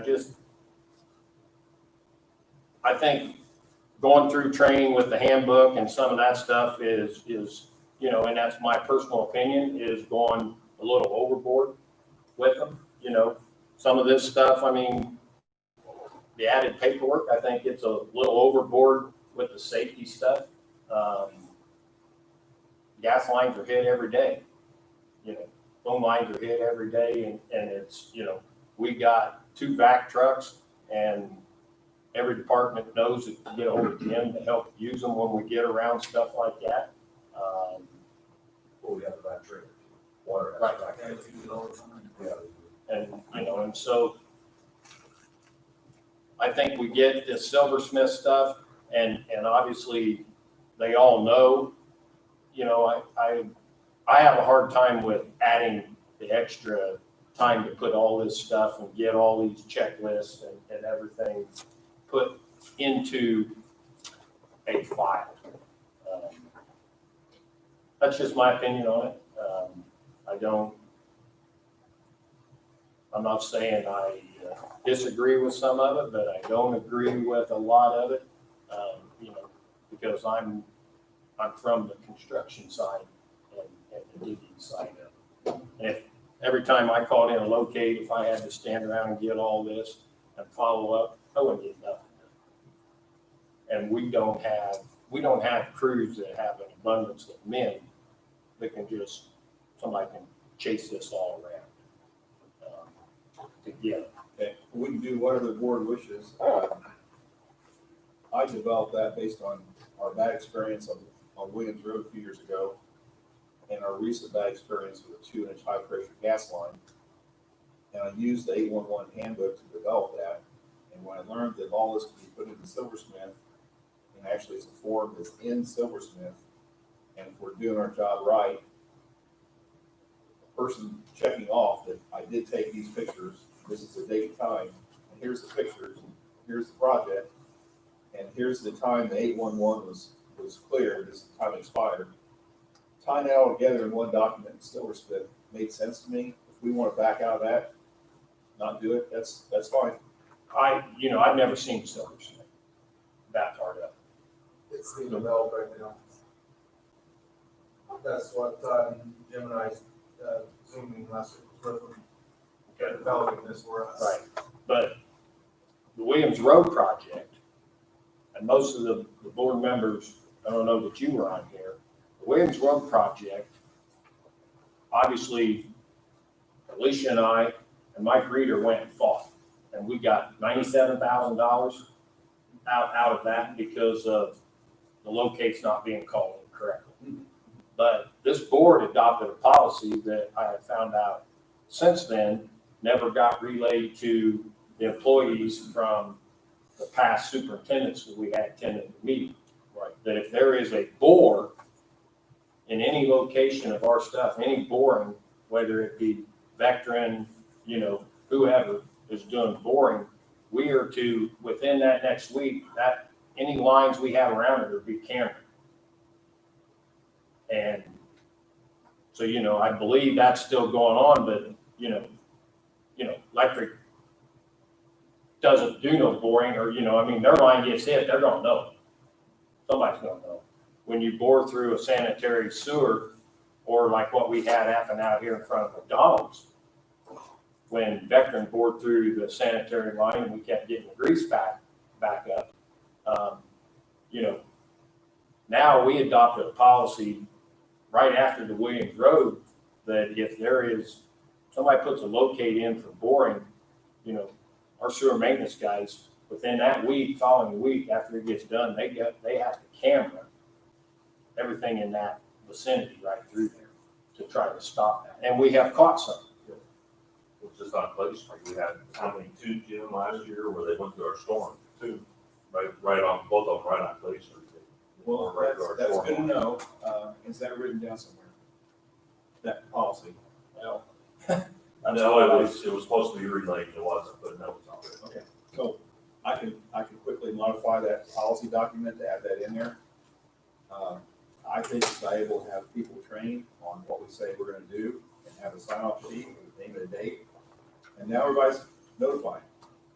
I think it's too easy right now for someone to say, well, maybe Jerry was supposed to tell me, but I don't remember him telling me. I didn't know that, so I didn't do it. I think we got a hole in our system, and I think if we get a little more formal, I would feel more comfortable with people. Not only do I know they know how to do their job, but we have a document that says, this is how you do your job. I think that's a good policy.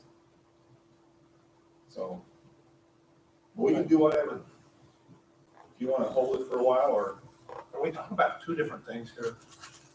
we're talking about how we, Are we talking about whether they have signed off that they know the policy is one thing, and whether they go through the checklist of all the things in the policy and the handbook is another thing, I would think. Right, that's what I'm talking about.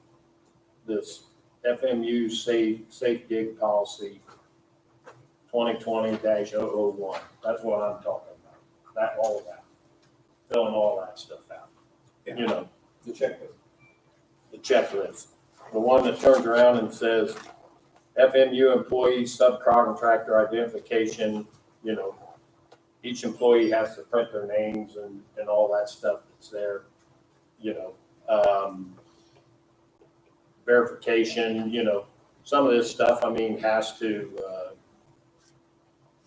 you know, some of these are, you know, I just believe are, you know, going through an initial, and I have personally confirmed all information with Part A, Part B, Part C. If FMU subcontractor will be doing, you know, once a subcontractor comes on the site, the locates are totally his responsibility and falls upon his insurance and everything. Nothing, any subcontractors are not covered under any of ours. And I wouldn't want to be. Right. And so, you know, They call their own location. right. Well, whatever you'd like to do. I'm just one person to put that together, so. Most of that would be in drop-down boxes on the Silversmith, the way they were gonna design it. How about we wait and see what we get in Silversmith, and then if that does the job, then we wouldn't have to have a paperwork trail. No, it would. Doesn't Todd have to know what we want in Silversmith? And that's the reason for the paperwork. Here's what we want to still do. And we can make it simpler if you wish. I'm not You know, Danny, Phil, Jim, Chris, TJ, what's your guys' thoughts? I think we figured out most of the 5 of us, in my opinion. I mean, based off of what the document was provided with it from Rick. To get it in Silversmith? Yeah, we already talked to them once. When they're done, there is a few cases back behind before they get to it. But once they get a finished product, I'll screenshot it, you guys can see it. See if I'm gonna change it or not. It's not like we get them all the time. That's the first one I know of in 15 years. not like it's every other month or so that we get gas on it. We'll get it figured out. Get it in there. What's happening? As soon as you get in something. Well, we can come in with the laptop if we continue holding zero or even at, Old Stony, hook the laptop up. When we first started with Silversmith, I brought it in and did the demonstration, but we can do the demonstration exactly what we have and put in there right from the laptop, so. We can Let's do that. Okay. Can I ask a question about 811 real quick while we're on the subject? Has something changed with 811 and what the customers need to do? Very good. Okay, because last week I probably had six, maybe 8 people, call our office and say, is 811 down? Because they were calling 811 and it was telling them that they needed to contact the Frankfurt Municipal Utility. So they were calling our office. A lot of my girls didn't know what it was, and I happened to be there the one day, and I said, just have them call sewer maintenance, because that's where our little head guy is. Yeah, they came from me. So I just wondered if something had changed as to why. Very good. Okay.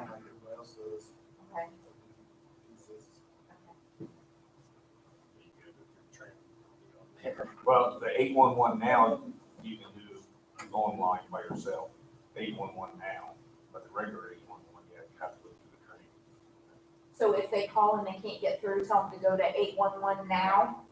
Okay. And then just sign in as a guest. Okay. Claims, Or homeowners, basically, sorry. Sign in as home. with the exception of the highway claim. Any other questions about claims?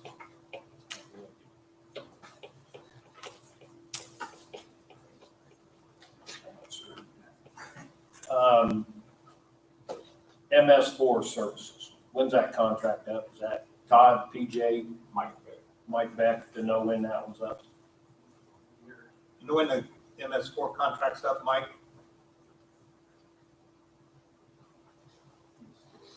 4 months. That's, I believe it's for the whole year. Do you know when the MS4 contract is up? End of the year. End of the year. We're in a new contract now. We will do a RFP on that too, when that comes along, Okay. or a request for a quote. He said, okay. So that's in December, the end of December. So we have, Usually we do that in November, isn't it, PJ? I think usually we start that in November and bring it to the board in December, I think is the way it's been in the past, am I right?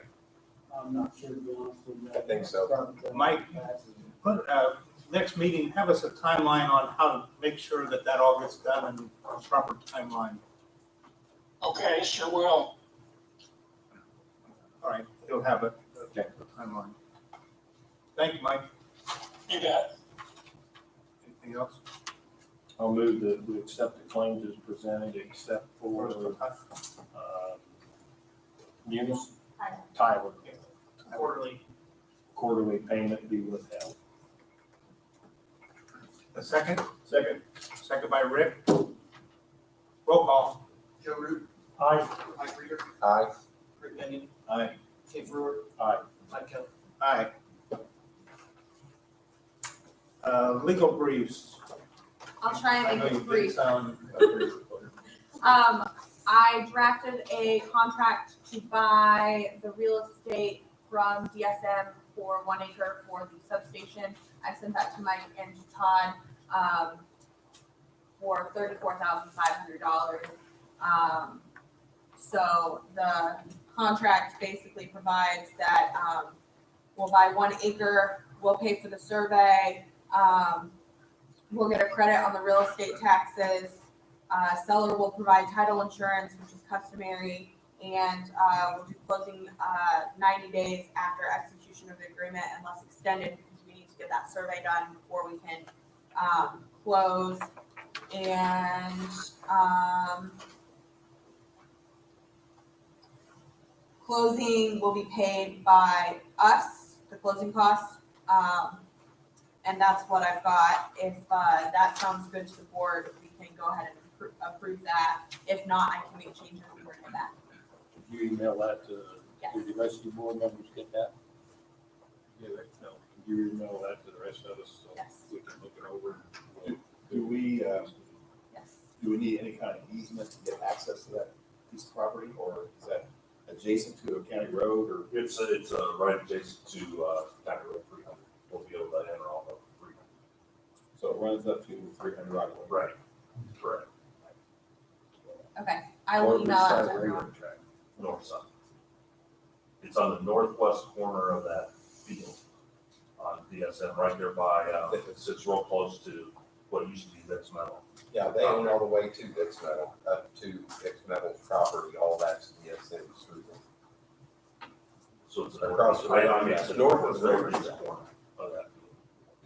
So no, that's. Yeah, I see, no, I'm sorry, that's what I thought, it said northeast corner, and it's north of the railroad tracks. The only other thing, with regards to the letter from Nick Kyle, I just want to make sure that the board understands that if we choose to opt out from the Duke Energy request for, basically what they're wanting is they're wanting to raise the rates in order to recover some of the expense, some of the lost revenue from the COVID-19. If we opt out and we send the letter that Nick has prepared, that's totally fine and up to the board. But if we do that, we can't then go back later and request higher rates, kind of what the IURC has said. So if we're good with not requesting higher rates and not having the IURC intervene, then that's totally fine. We can send Nick's letter. I just wanted to make sure you were aware We that that's can't go where we're at. back and get higher rates from the effect of COVID-19. Correct. Those- We can raise but our we can- rates through a normal rate Right, procedure. process. Yes, but we couldn't get intervention from the IURC with regard to COVID-19. And the rates we're talking about are electric rates. Correct. That's the only thing we have in our. Yes. Correct. Yes. So I just wanted to make sure you were aware that by sending that letter, we're foregoing the opportunity to then increase the rates for the COVID, whatever intervention the IURC does. Duke requested a raising of the rates, but I don't know what the intervention will be. So, and I don't know that I don't know that the IURC will allow it. But if we wanted to join that action, we would need to respond by June 10th. So the board needs to make a decision whether or not we send the letter and don't worry about it, or if we wanted to respond. If we wanted to respond, I would recommend that either Nick Kyle do it, or there's an attorney at FOS who's representing FOS McKinney, who's representing 11 different municipalities who are intervening in this, and they are all splitting costs. So you could utilize that attorney and do that, but this is something that I would feel is outside of the realm of my comfort, so I would recommend you go to different counsel to get that accomplished, if you wanted to intervene. My opinion, I don't think we should be part of that. Trying to raise our rates for the folks. I don't think we should, Okay, I just wanted to make sure, we were good. Okay, so Make it form a motion to send Nick Kyle's letter. we have a motion to send Nick Kyle's letter by Kent, I'll second that. the second by Joe. Framework, if you know, this framework was fixed it. He did not fix it. Roll call. Rick Binion. Aye. Mike Reeder. Aye. Joe Root. Aye. Kent Brewer. Aye. Mike Kelly. Aye. That's all I have. Is that all you have? Am I supposed to have more? No, I don't think so. I think we talked about the other part Yeah, for about an hour. so. Yeah. I just want to let you tonight. Let's not read that one. Yeah, we're done with that. Rick, under old business, we did the safety update. You said something you wanted under old business about Yeah. lagoons. Well, one question I have for the board, and Joe, if you've got you can shed some light on this. In the past, there's been what was called the Lagoons 50/50 program, where we would match donations that were made for the betterment of the lagoons, let's say. I don't know that it was anything more than in meeting minutes. Technically, if it was in meeting minutes, we haven't acted to change it, so it's still in effect. But I just want to make sure the board's still comfortable with that. Is that the case? But what the original purpose of the 50/50 fund was to generate revenue to make the betterment of the lagoons. And at the time, the board didn't feel that the utility board should be putting money out for things as far as, ditches, picnic tables, different things for the betterment out there. So at that time, the 50/50 fund was done to do projects. The project had to be approved by the board first, and then the board would pay up to $1,500 per year. I think it was per year. Yeah. Matching funds to do that kind of stuff. But again, it had to be approved in advance. And then at that time, the board, if the patrons out there or the visitors donated money and wanted something, they could, it would be donated to the 50/50 fund, but it couldn't be for like, I want a purple umbrella. It had to be for the betterment, and the board had to approve it first. I think her exception there was, Mrs. Ray wanted to put the bench out there in memory of her husband. We allowed that to happen. That was approved by the board. Yes, we approved it. And I believe we poured concrete. Isn't that right, guys? Yeah, we formed that. That's what I thought. So I guess my question is, if the board's okay to continue that program as it has been described, or if you want to make changes, I would just like to have some definition going forward so we can tell the public, if you do this, we will do this. It was also, wasn't it, something about, we couldn't have a big fundraiser and come up with $2,000 or whatever. We maxed out at 50. That was $1,500 Yeah. per year. Per year limit. Anyone opposed? If not, we'll continue with that. It's still in place. Okay, thank you. How much fishermen we had out there? Hundreds. There was 24 out there Saturday afternoon. First Why five, Why don't you, set a stand and start charging? Anyway, And then you wouldn't need your 50/50. that's one way to run the railroad, but it's not what we've done. Yes. Understand?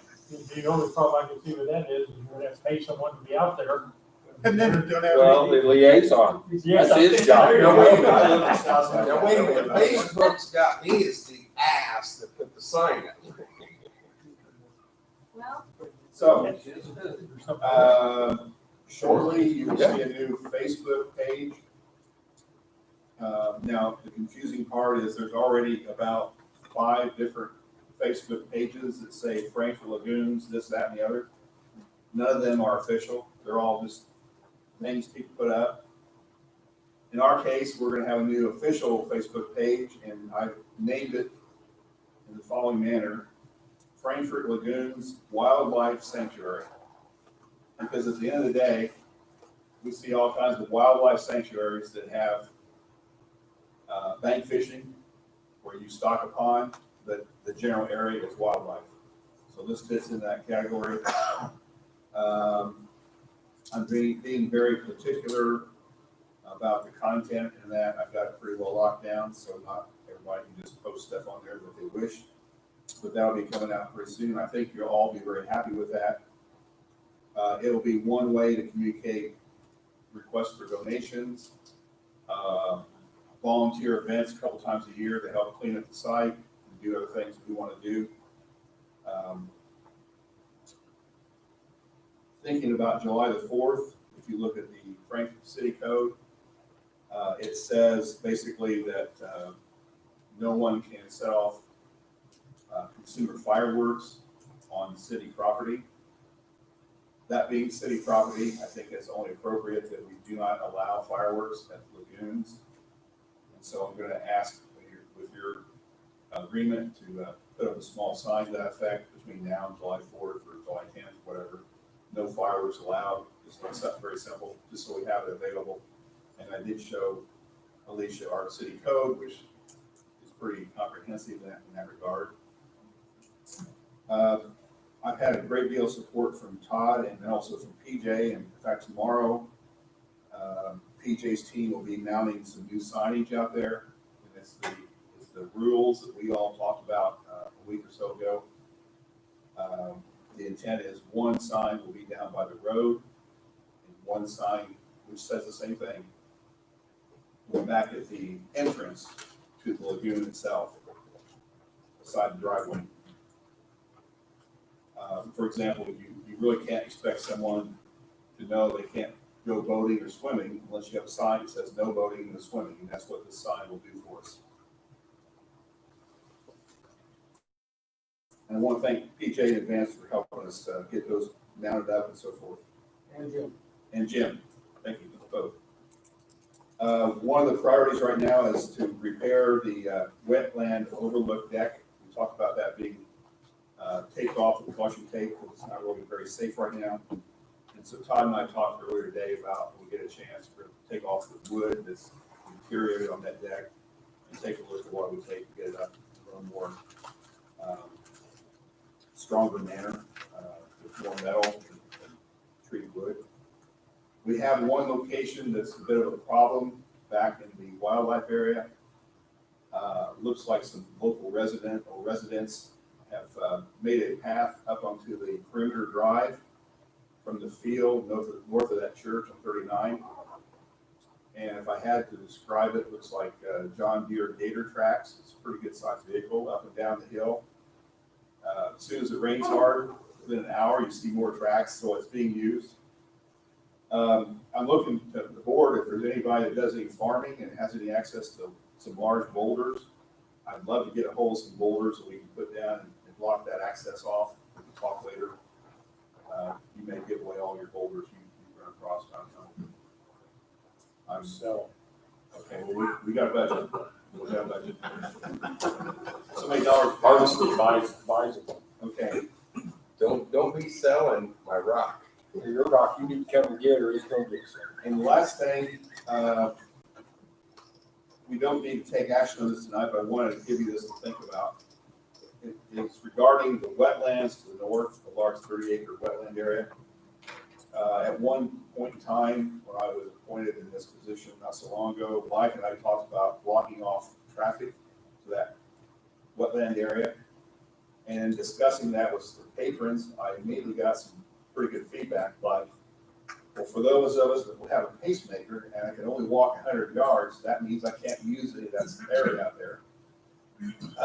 Other people say, well, I take a lot of camera equipment with me, tripods and different lenses, and I really need to have my vehicle close by. It's a half-mile walk, back there to where I go.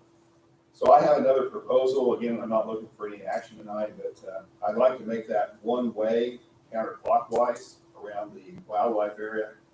And that allows us to have parking on the right side of that perimeter road and a clear path for traffic, vehicle traffic on the left side. I have talked to a few people off the record. It's a possibility, and I've gotten nothing but overwhelming support for the idea. They really like it. That has the advantage of letting Wesley Manor run their bus through there a couple times a week for their residents, as well as other people that are elderly or living in nursing homes or whatever. So again, I'm not looking for any yes or no tonight, but that's the current thinking that I'd like to pursue. So that's all I have at this point. I know you don't want any action on that, or you weren't looking for it. Well, if you I want to think, take action, I that's think fine. if we're going to do that, we need to do that so that it's done. I mean, otherwise, That's fine. and I was one who wanted to block it, and I understand the whole thing about it. But I also feel that the one way does help with the parking. It also helps with the traffic. And if our purpose is to provide access to a wildlife area, I think it enhances that, doesn't limit it unnecessarily. So if there is someone who wants to make a motion to that effect, if we want a motion or if we want this consensus, I don't. It comes to recommendation from the liaison person. All we need is a second. Okay, well, I'm gonna recommend we do that. Asking for board agreement. We'll second that. All right. Roll call. Joe Root. Aye. Mike Reeder. Aye. Rick Venue. Aye. Kim we need signage too. I just wrote that down, we'll have to look for some sort of signage there. One sign guy, Two one-way signs and two, do not enter signs, right? at least. Okay. Thank you. This is under, I'm bringing this up in our old business, because Alicia's been working with Bob on wastewater yes. contract. Oh, Bob. Bob back there, That's Bob. and working on some language issues, right? Yeah, well, I sent, did everybody see the lengthy email I sent? Yes, okay, so. We only, some of us, you sent it like a week, 10 days prior to Mr. Kelly, and Yes, Todd forwarded it to us, Yeah, last week. okay. Friday of last week. So, essentially, basically what I did is I sent you comments. A lot of what I said was just things that we needed to be aware of, we didn't need to change. And then I sent you a couple of action items. I have not done anything with those action items at this point because I was waiting for board direction, whether or not we wanted to do anything with them. If you wanted me to get back with Bob, if you're fine with the contract the way that it is and you don't want to move forward with those, I understand that some of you may have been speaking with Wessler and working some things out on your own. So at some point, we will need to approve the contract and either get with Bob and make changes and get it all ironed out, or if it's already been done. What I told Mike on the phone this week was, I'm just gonna kind of wait for you guys to tell me what you want me to do, and then I will do whatever that is. So, that's where I'm at. We'll look for some closure on that at the next meeting. What time frame do we gotta work on? Well, that's, so right now, the SRF, our close date is the 25th as of this afternoon. It changed from the 17th to the 25th Of June, of June. okay. Okay, so at the next board meeting We'll need is to when approve I would it. ask for contingent approval on execution of the agreement and execution of notice to proceed for the contractor contingent on successful close, okay? So the agreement needs to go to the contractor. And that's one of the things that I came tonight to talk about, was to try to understand the time frame that I could get that done. At least I haven't seen your modification, so I don't know. Right, I passed them along to the board for comment and approval before I passed them along to Wessler. If the board wanted to make the changes that I recommended or not, nothing was it wasn't something that was like, earth shattering or anything like that, but I didn't want to pass those along until I had board approval from that. So my understanding is the board is reviewing my comments and will let me know if I should pass them along. I like your comments. Okay, I like the comments, but I believe, from what Bob told you in that email, that there's not a whole lot we can do with that contract. well, right, from what Bob told me, is that generally speaking, the contractors are looking for the general terms. So there are some terms in the supplemental terms that I mentioned we might want to talk about, just because they say that we can't make any changes doesn't mean that we can't suggest things and see what they say. And then if they say no, again, nothing was necessarily a deal breaker. It's just things that we could bring to them and negotiate if we wanted to. If you don't want to, that's fine. So, I guess my thought on it right now is there's not a whole lot we can do about this. I mean, But that was should the my contract- understanding from Bob. Right. But before the contract, I personally think you should have been able to look over the contract Well, of the wording prior to it going out for bid, so that we knew, now it's specifically been, what terms? yeah. And if there was any terms to be changed, so that as he stated in his email, that the contractor is expecting to do the work by the terms of this contract that was supplied to them when they Well, bid. it's not necessarily supplied to them, but that's just a general, so the terms that I reviewed are general terms from the engineering firms have different standard contracts that they use. So that was a standard contract that Wessler uses. So that's what kind of the contractor was expecting, was my understanding. Is that right, Bob? That is correct. I mean, gentlemen, those are the same contract and same terms that we've bid any number of jobs in Frankfurt with. Okay, they have not changed. Right. So those are our standard supplementary conditions. I don't know the exact one to be able to say, hey, yes, the contractor may have an issue with this or they may not.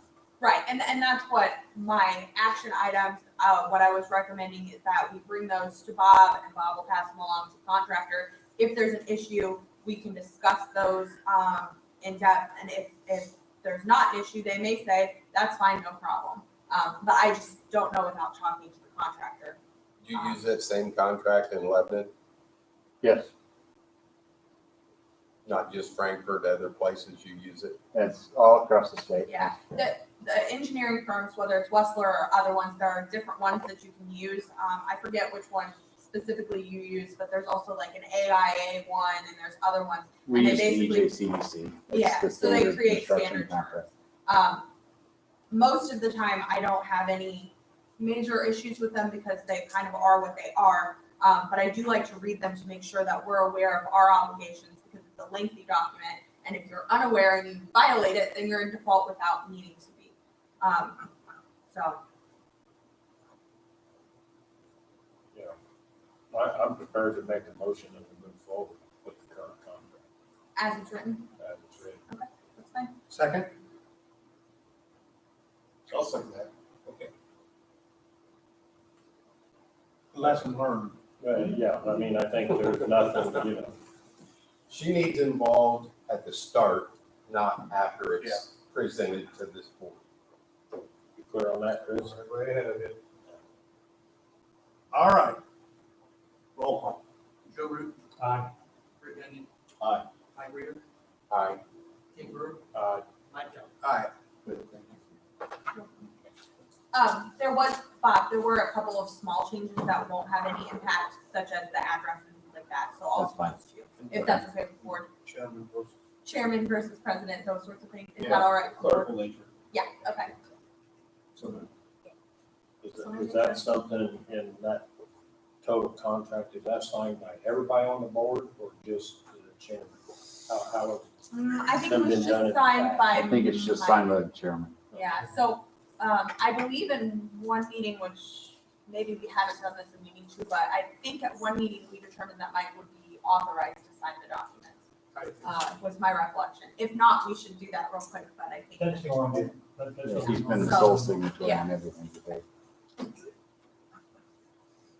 Any new business? Yes, go ahead, Rick. You get first. Is our next meeting at this location? That was one thing I was gonna say. Please, Let's hold I would like to hold our meetings here until we get past this, whatever. I think that's kind of a given right now. In the council's thinking They're about, just doing the month of June, they're doing 2 mass out here in the month of June, it's all In been mass? requested so far. So, I don't know what they're doing after that, I think it's requested to build it. I'll do my breakfast. I'm not worried about them, I'm worried about us. I, Have the air turn. we need the space. Yeah. yes. Yeah, you got a question with the air conditioning? No. Damn. Okay. We need the space. Okay, what else? I got, I want to ask the board's permission, obviously, if Todd, Stacy, and I can work with Danielle from Nyhart on the reference the pension vote that was taken at the last board meeting. Obviously, I've got a stack of stuff over here. I worked with Todd some on getting some of the stuff. And Stacy's brought me some minutes that I haven't had time to look through. But I believe there is some, I don't know, I want to call it misunderstanding in the wording of how the pension contract was, or the pension was changed. Going from the 3% to the 5% and how the wording was placed in there that took the age from 60 to 65. And I just want to obviously have permission from the board, along with Todd and Stacy, that we deal with Danielle, which takes over that account now. The guy that started out was a guy named Tate, is that correct? Tate, and then obviously Jack Dodd was involved from our side of it, and Tate is no longer with Nyhart, and Jack is no longer with us. And, you know, is there gonna be any changes? I can't say that, but I wanna be able to, we dig into it, which I personally believe is what the two committee people should have done prior to bringing it before the last board meeting. And they should have obviously brought the rest of the board in, so that we had some time. As I look back on it now, instead of making a motion that we not do it, I should have made a motion that we table it, so that we can look into it and get a more direct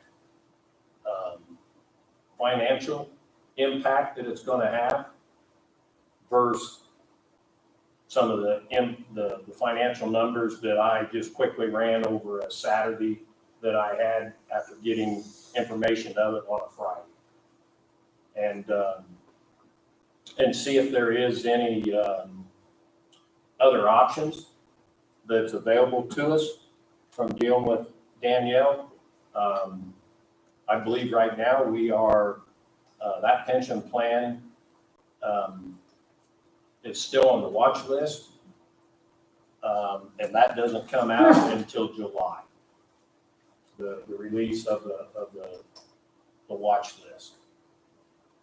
The two people that I have talked to, there is nothing that can be done to that pension plan while it is on the watch list. That is one gentleman told me that any adjustments is made to that while it's on the watch list. He said that is a red flag back to the pension committee of the state legislature. And they will turn around and call that plan right then. And those are some information that I think Alicia was involved some when we dealt with it early, you know, then I wasn't involved with them. But Tate, you know, I think when the plan got modified, that had to have approval from this PEMCO, I believe is the name of this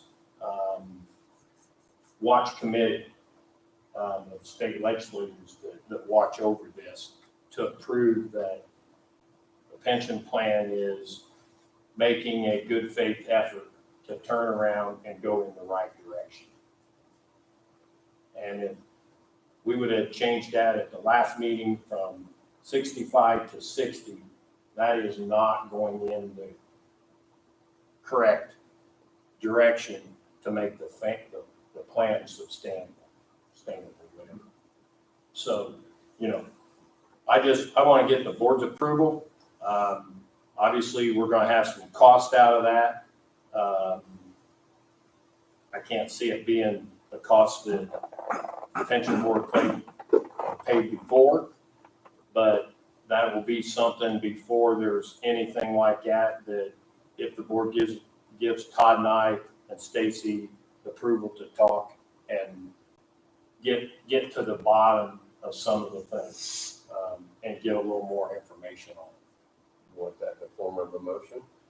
I asked that as a motion, So moved. Second. A motion and a second.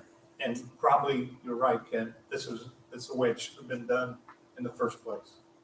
So I'd like to thank you for taking your time to look at that because it's very complex and you're probably the most qualified person to do it. Well, as I dug into it in the last 2 weeks, there is not an updated pension plan out here. You can go back to 2010 and any new hirees from 2010 has not got a copy of the pension plan. Right, Mike? We had this one booklet put out, but I don't know. But that came out in 1947. No, I'm talking about there's a bigger, Oh, by yeah. Nyhart or something like that. Right, but that But there's That three hasn't- I don't copies- think three it's copies of complete. that floating around. Right. There's 3 different copies of that. Right now, there's a copy that Stacy had, there's a copy that Todd had, and there's a copy that we as a board got presented to us when Nyhart came before us. All with the same date and different amounts of pages. Right. I had one that had 14 pages, Todd had one that had 26 pages, and she's got one that's got 24 pages. So somewhere, you know, and we've got to turn around and we've got to get a updated plan that says what it is instead of, And I think we need to go back to the big plan, not just these changes, but I think we need to go back to the big plan. And have Alicia or someone Right. go through it front to back because a lot has changed since 1947 or whatever. There, it there is. was a plan that the IRS approved or whatever a few years ago that came out. in the paper. where is it? I think I have a copy on my desk right now. Get it, to Todd, make a copy of it so I can have something started. That's Nobody has still anything. Years ago, but because it hadn't changed because the IRS or something, there's some issue there. I wasn't even on the board at that time. Jack had a copy of the full plan. At one point, Jack had a copy. If he's got it, I've got it now, because I got his folder in my desk. I may have a copy in my office, I'll have to check my file for that. But Jack definitely had a copy at one point.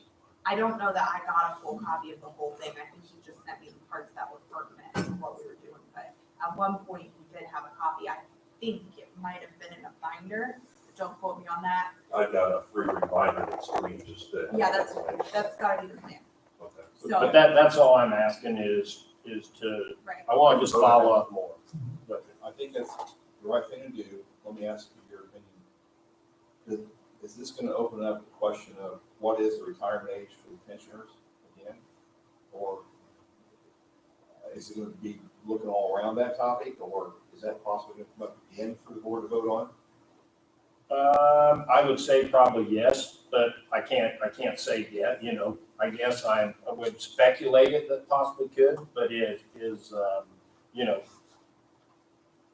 we've got to turn around and Todd and Stacy and I work with Alicia on it and we get some more information from PEMCO or whatever. I've got the stuff back at my desk at home, that has on the watch list. You know. I mean, there's maybe 5 on that watch list in the whole state of Indiana. And I mean, one of them is Frankfurt Municipal Utilities. The other one is Boone County Sheriff's Department. The other one is Delaware County and LaPorte County. Fort Wayne's on there. Yeah, Something it's not Fort Fort Wayne's Wayne on on this there. too. Yeah, Fort Wayne Something. something, and that'd be the 5th one. And I mean, that is not a list you want to be on. No. And, you know, the plan, I mean, you know, as I stated the other day, and it's obviously is, I believe when I came on this board 8.5 years ago or so, that the Utility Service Board was paying 6%. Employees were paying 3%, and the utilities was paying 6%. Well, the utilities at the same time, that one of those first years was paying close to 14% in the PERF. Because it's state run and you got no control of what PERF is. And so then we went from 6 to 7% that the board was paying. And then I believe I made a motion that we turn around and the board started paying what PERF was paying. And so we did that and started following what PERF was paying. You know, right now, the 12.2 that we're contributing towards this plan is higher than what PERF is. But that's what we've signed up with PEMCO or whoever. And we've also written some pretty big checks toward the plan recently to make it more financially sound. $200,000 last year and $100,000 already this year. So my big concern is, if we make, in thinking about any changes we might make, my big concern is what's the financial impact? And On that's, the one hand, I have a real trouble with pouring more money into it, making it more sound, and then making changes to make it less sound. To me, that doesn't make a lot of sense. That'd be my perspective. Right. But I totally support you looking into it. and that's all I'm asking is let us look into it and we'd be able to turn around and see. You know, the one language that has everything of the thing, sorry to make it go longer, but It's all right. Clock hasn't moved. Time is standing still. Yeah, Shane, you got a battery in your budget for that clock? Zach noticed it this morning, we put a battery in it this morning, a fresh one. Oh, you put it in the right way or back? Go ahead. I didn't watch him, I just want but to ask, I'm wondering if we need a new clock. does he understand that our retirement age has always been 60 for a long time? I couldn't hear you, sorry. Rick, do you understand that our retirement age has always been 60 for a long time? I do, And then it jumped from 60 to 65? yeah, I do. And we as employees, we agreed to put in more to help the plan.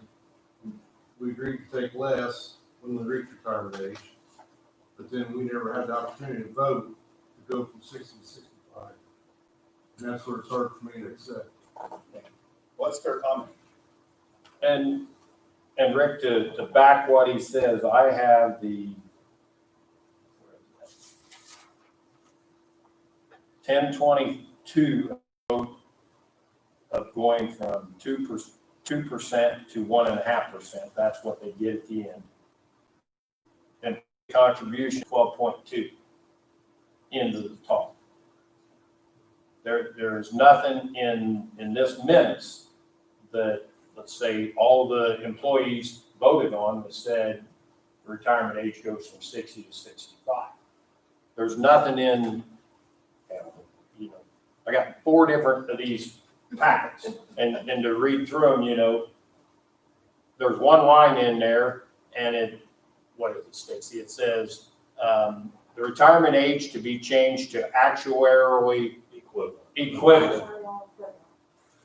But the actuarial equivalent was never Brought up. discussed nor explained. And we were when it was presented to us, we asked, so we need to put it out for a vote to our employees to change from 1.5% to 2% and from 3% to 5%. And we were told, yes, that is what you need to put the vote out to your employees. So that is why the retirement group, we put a ballot out to our employees. Are you okay with this? And are you okay with this? And out of every employee, we only had 2 people come back with a negative. Everybody else was in agreement. So I hope Kent goes out and does some fact finding and brings back facts to the board, and then we'll move on.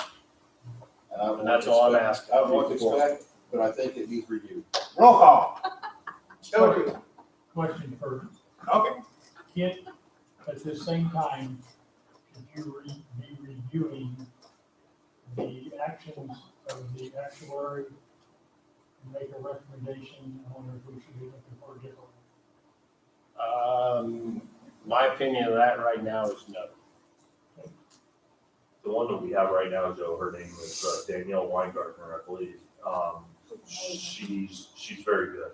Okay. She's very good, and she's very helpful, very, very nice to deal with, and seems to know exactly what's going on. And the reason I asked that was the things that were missed by the previous one should have been brought to everybody's attention. Well, and I believe that's why the gentleman from Nyhart is probably no longer there. Okay. I haven't got that far, but I just want to make sure we're dealing with the right people to get the right stuff done. And I'd like to know where that change in retirement age, where did it come from? The actuarial. Who floated that idea? Actually, I believe City Light and Power and like that didn't tell you honest God's truth, because they wanted a reduction in age, because there wouldn't be enough positions for the type of jobs they had when guys over 60 years old to go out and fill in after these linemen couldn't climb a bucket truck up poles and stuff. So they wanted to wait, what they wanted to get out earlier, they could go. I think he's talking about the new age, that it was changed. Why was it changed? Oh, you mean that back in 65? Correct, There's a couple things other than that even, I think. because I can understand what you're saying, Mike, absolutely. That's why I went to If I were that young, I'd. Because it was 65 in the old, Get a bucket truck myself, so. the old bit was 65, the old bit. So originally it was 65. Yes. And somewhere it Got changed to 60. changed. And then somehow it Got changed back to changed back. 65. It's the somehow it changed back to 65. That's what I want to know more about. How'd that happen? That's what I asked to investigate. Okay, you're authorized. You got till Thanksgiving. So is this Roll vote? call. Say, because it ain't going. Joe Rude. Aye. Rick Gendis. Aye. Mike Reader. Aye. Kent Brewer. Aye. Mike Kelly. Or Labor Day. One more thing. Are you done? Are we I done? am done. No, I just want to thank the board for being proactive when we got together and decided to go to the split schedules to keep everybody safe. We had a couple scares, but everybody stayed healthy and we're hoping that we stay healthy. But I want to thank you guys for being proactive and allowing us to do that. Now we got a lot of work to catch up on, but we got good crews and they're all healthy and we'll be in good shape. But you just tell them like I tell my people. You ain't gonna get her all done in a week, Right. and there's always tomorrow. And if you get her all done, then you ain't got a job. Amen. And the building. So you don't be in a hurry, because that's what causes accidents. Two more weeks. Okay, 2 more weeks. We got new guards to put up in front of the places. We got some work to do. Oh, you got them? Okay. So we're doing some other things to get that. So we're. Oh, like IGA, whatever. Yeah, yeah. Motion for adjournment. So moved.